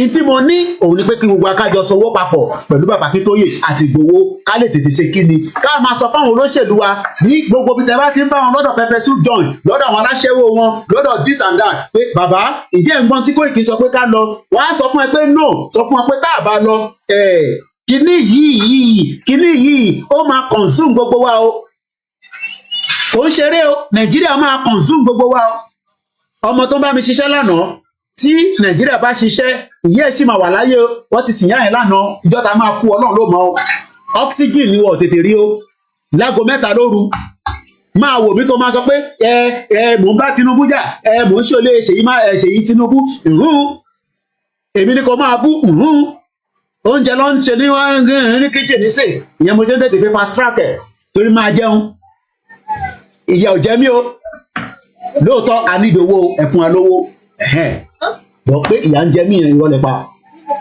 mo dẹ̀ ń ṣe rẹfugí mo ń sọ̀rọ̀ rẹfugí níjọ́ òní ìwọ kan sọ pé àwọn tó ṣe visa mo fi wọlé o mo ìyẹn tó bá bí sí ìlú yìí o máa go through immigration o mo kì í ṣe rẹfugí pé rẹfugí mí pé ẹni tó wá sí ìlú kan tó gba orí omi wọlé ẹ̀yin tẹ́ gbà wọlé ọlọ́run bá ń ṣe ìwọ tó sì fi ṣe mo mọ bá ṣe visa o bí ọmọ Kóìkì kan bá pè lẹ́yìn tó bá sanwó ọmọgọ̀ ìwọ àti ẹni o kódà yìí tó súnmọ́ mi gan mo sọ fún wọn pé mo mọ pa visa o tó bá dé UK àwọn ọmọ bá ṣe máa sọ pé ok lọ apply fún kankan no case is no case lọ́rọ̀ UK o mo kì í ṣe visa o ẹ̀gbọ́n mi dáadáa o mo mọ bá ṣe ń ṣe visa o but ẹni tó bá fẹ́ ra ticket ẹ̀gbọ́n mi ń ta ticket ní UK bíbá ẹ pè mí abayinwa cheap ticket níwọ̀n bàtọ́ bá rí tí bá rí cheap kò mí ìgbó máa cheap o òun náà máa fi sórí ní tiẹ̀ tó lọ kọ́ ni o bọ̀ pé Kóìkì mo fẹ́ lọ Dubai Kóìkì kan wá pé mo ò ní Nàìjíríà nọ́mbà o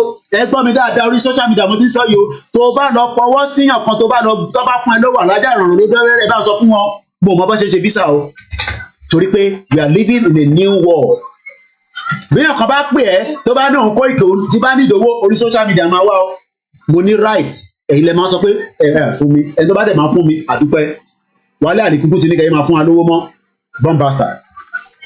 Bàbá ní the more the Yorùbá nation remains stuck mo kí dáadáa alájà ràn ló bá dé mo kí gbogbo ẹ̀yàn alásàlátù ní gbogbo Coventry ní hall ẹ fún wa lówó ká lè tọ̀ mo fi tọ̀ ó yẹ kí n ti bẹ̀rẹ̀ tọ̀ yẹn fi lọ Coventry lọ Manchester lọ York bọ́ọ̀sì ni màmá wẹ̀ má wọ̀ọ́rẹ́ ó cheap káàkiri wọ́n ti ní kí n má travel anywhere kódà Ìgbòho ní kí n má lọ anywhere jókòó sí UK mo ní bàá mi mò ń bọ̀ ó ní náà òun disagree òun fàṣẹ sí yẹn ìran màmá ẹ wá ìwọ má wà tí òun bá ti rí màmá ẹ èyí tó kù òun ti rí wọn náà ni ní tó bá fi sọ fún mi tó lè sọ lórí fóònù sọ sí ti mọ́mí ẹ bá ti dé wá sọ sí mi létí wọ́n dẹ̀ gbọ́dẹ̀ ṣe lọ náà nìyẹn tó gbogbo kọ́kọ́ ni mo fi sọ fún Ìgbòho lórí fóònù so mo rẹ̀ ń ṣe journalist ni mí o mo wà lábẹ́ union ní bíbá yìí o gbọ́ mi dáadáa kò ń ṣe pé mo fi ń dẹ́nu mò ń sanwó mo dẹ̀ lóríṣiríṣi tí mò ń sanwó fún mò ń sanwó Zoom mò ń sanwó dis àsanwó mixella so bẹ́ẹ̀ bá dẹ̀ fún wa kò sí bá ṣe fẹ́ máa progress o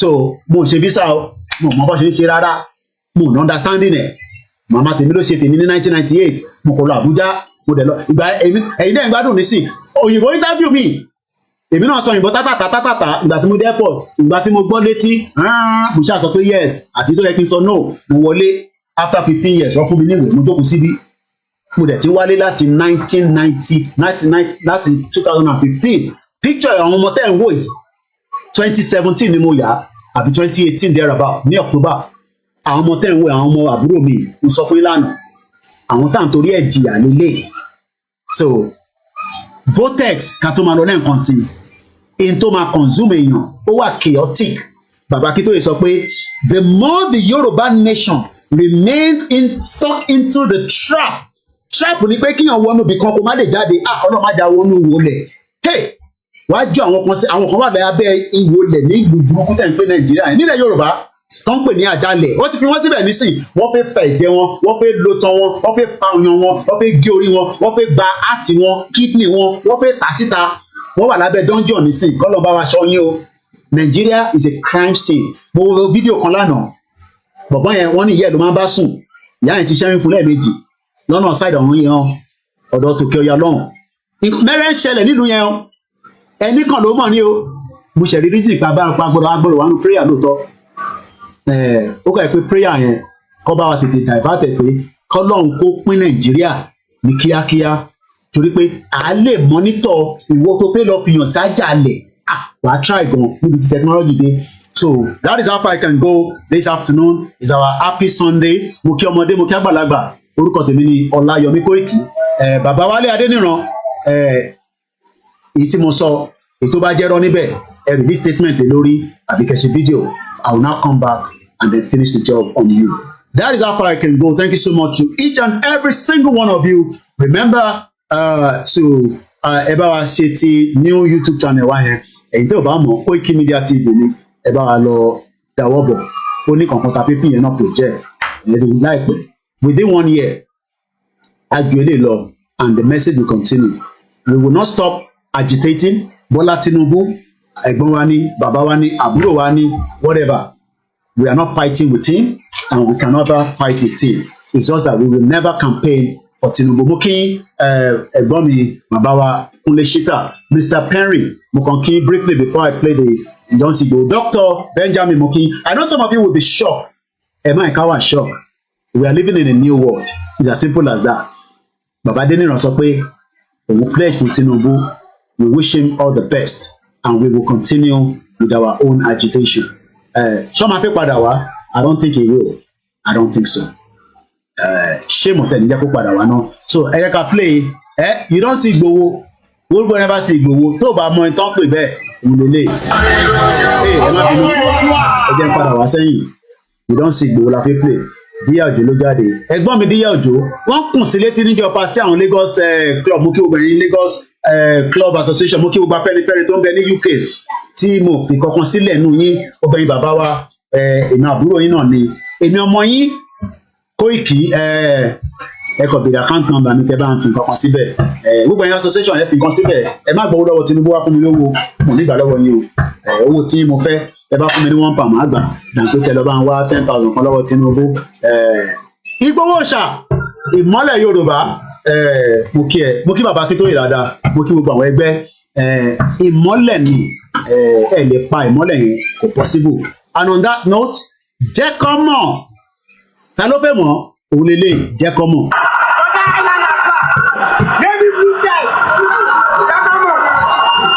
You don't see Igboho.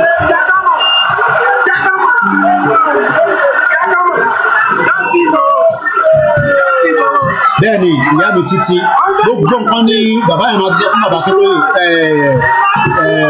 ìmúbọ̀ ẹ̀jẹ̀ ká gbogbo rẹ̀ fún bàbá Adéníran.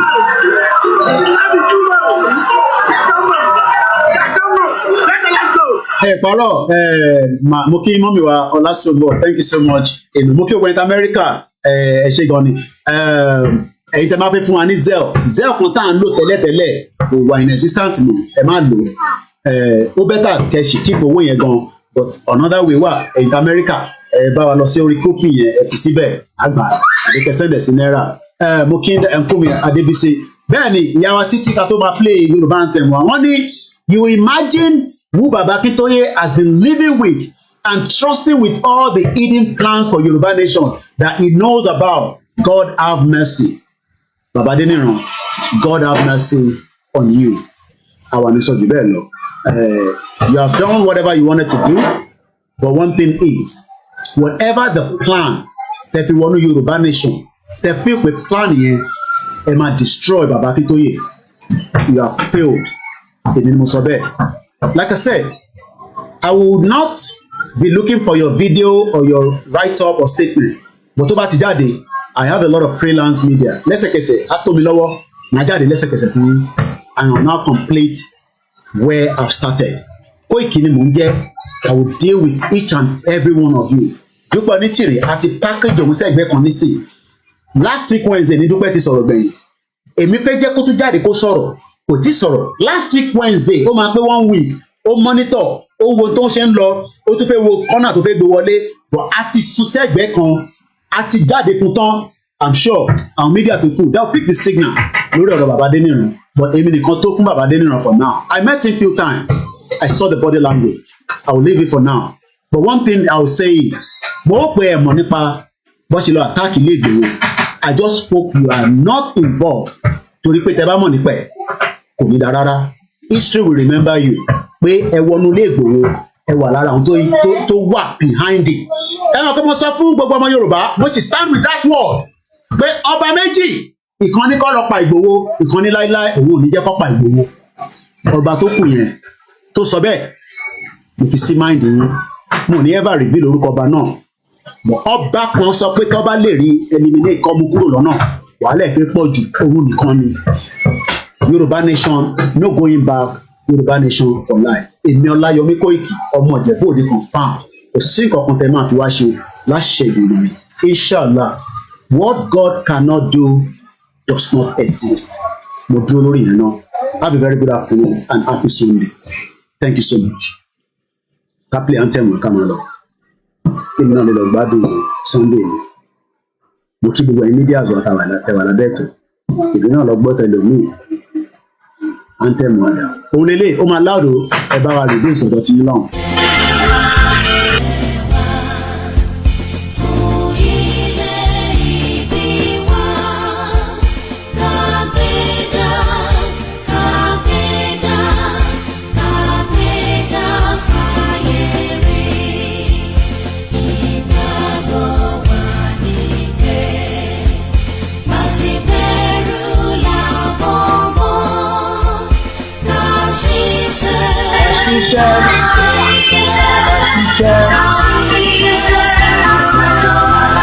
Ìṣọ̀kan àtòmìnira ní kẹjẹ́ ká máa lépa tẹ̀síwájú àtòhun tó dára. Ọmọ Odùduwà dìde bọ́ sípò ẹ̀tọ́ rẹ. Ìwọ ni ìmọ́lẹ̀ ògo adúláwọ̀.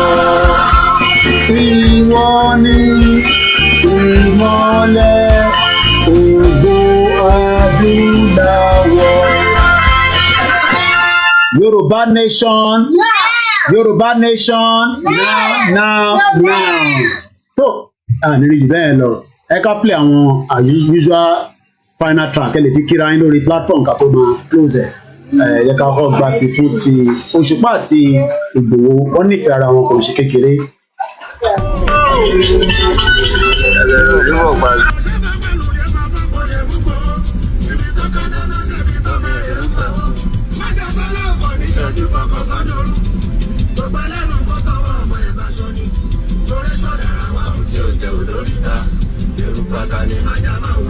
ẹ má fojú ko eruku ata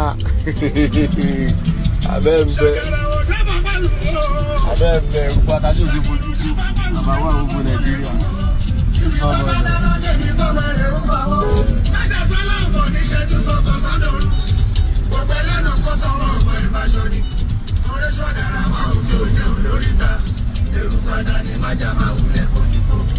mo kí àmì ẹ̀rúkà yà thank you. ọmọ Oòduà ọ̀gá Fúlàní ló jẹ́ o. Yorùbá nation yìí ti gbogbo wa ni kó má gbọ́dọ̀ bàjẹ́ torí kò sínú mìíràn.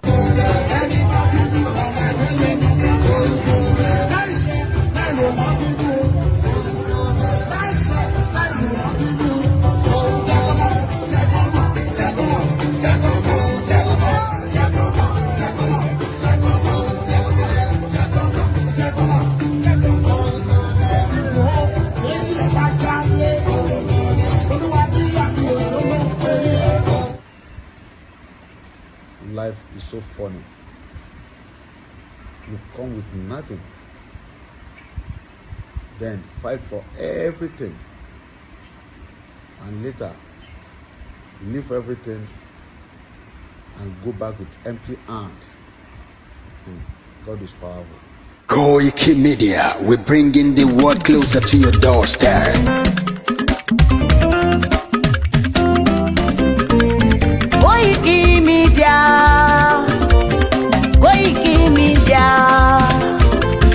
Koikimedia, we bring it the work closer to your door.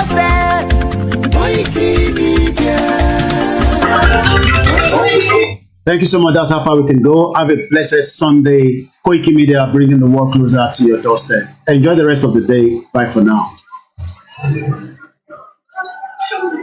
Good afternoon.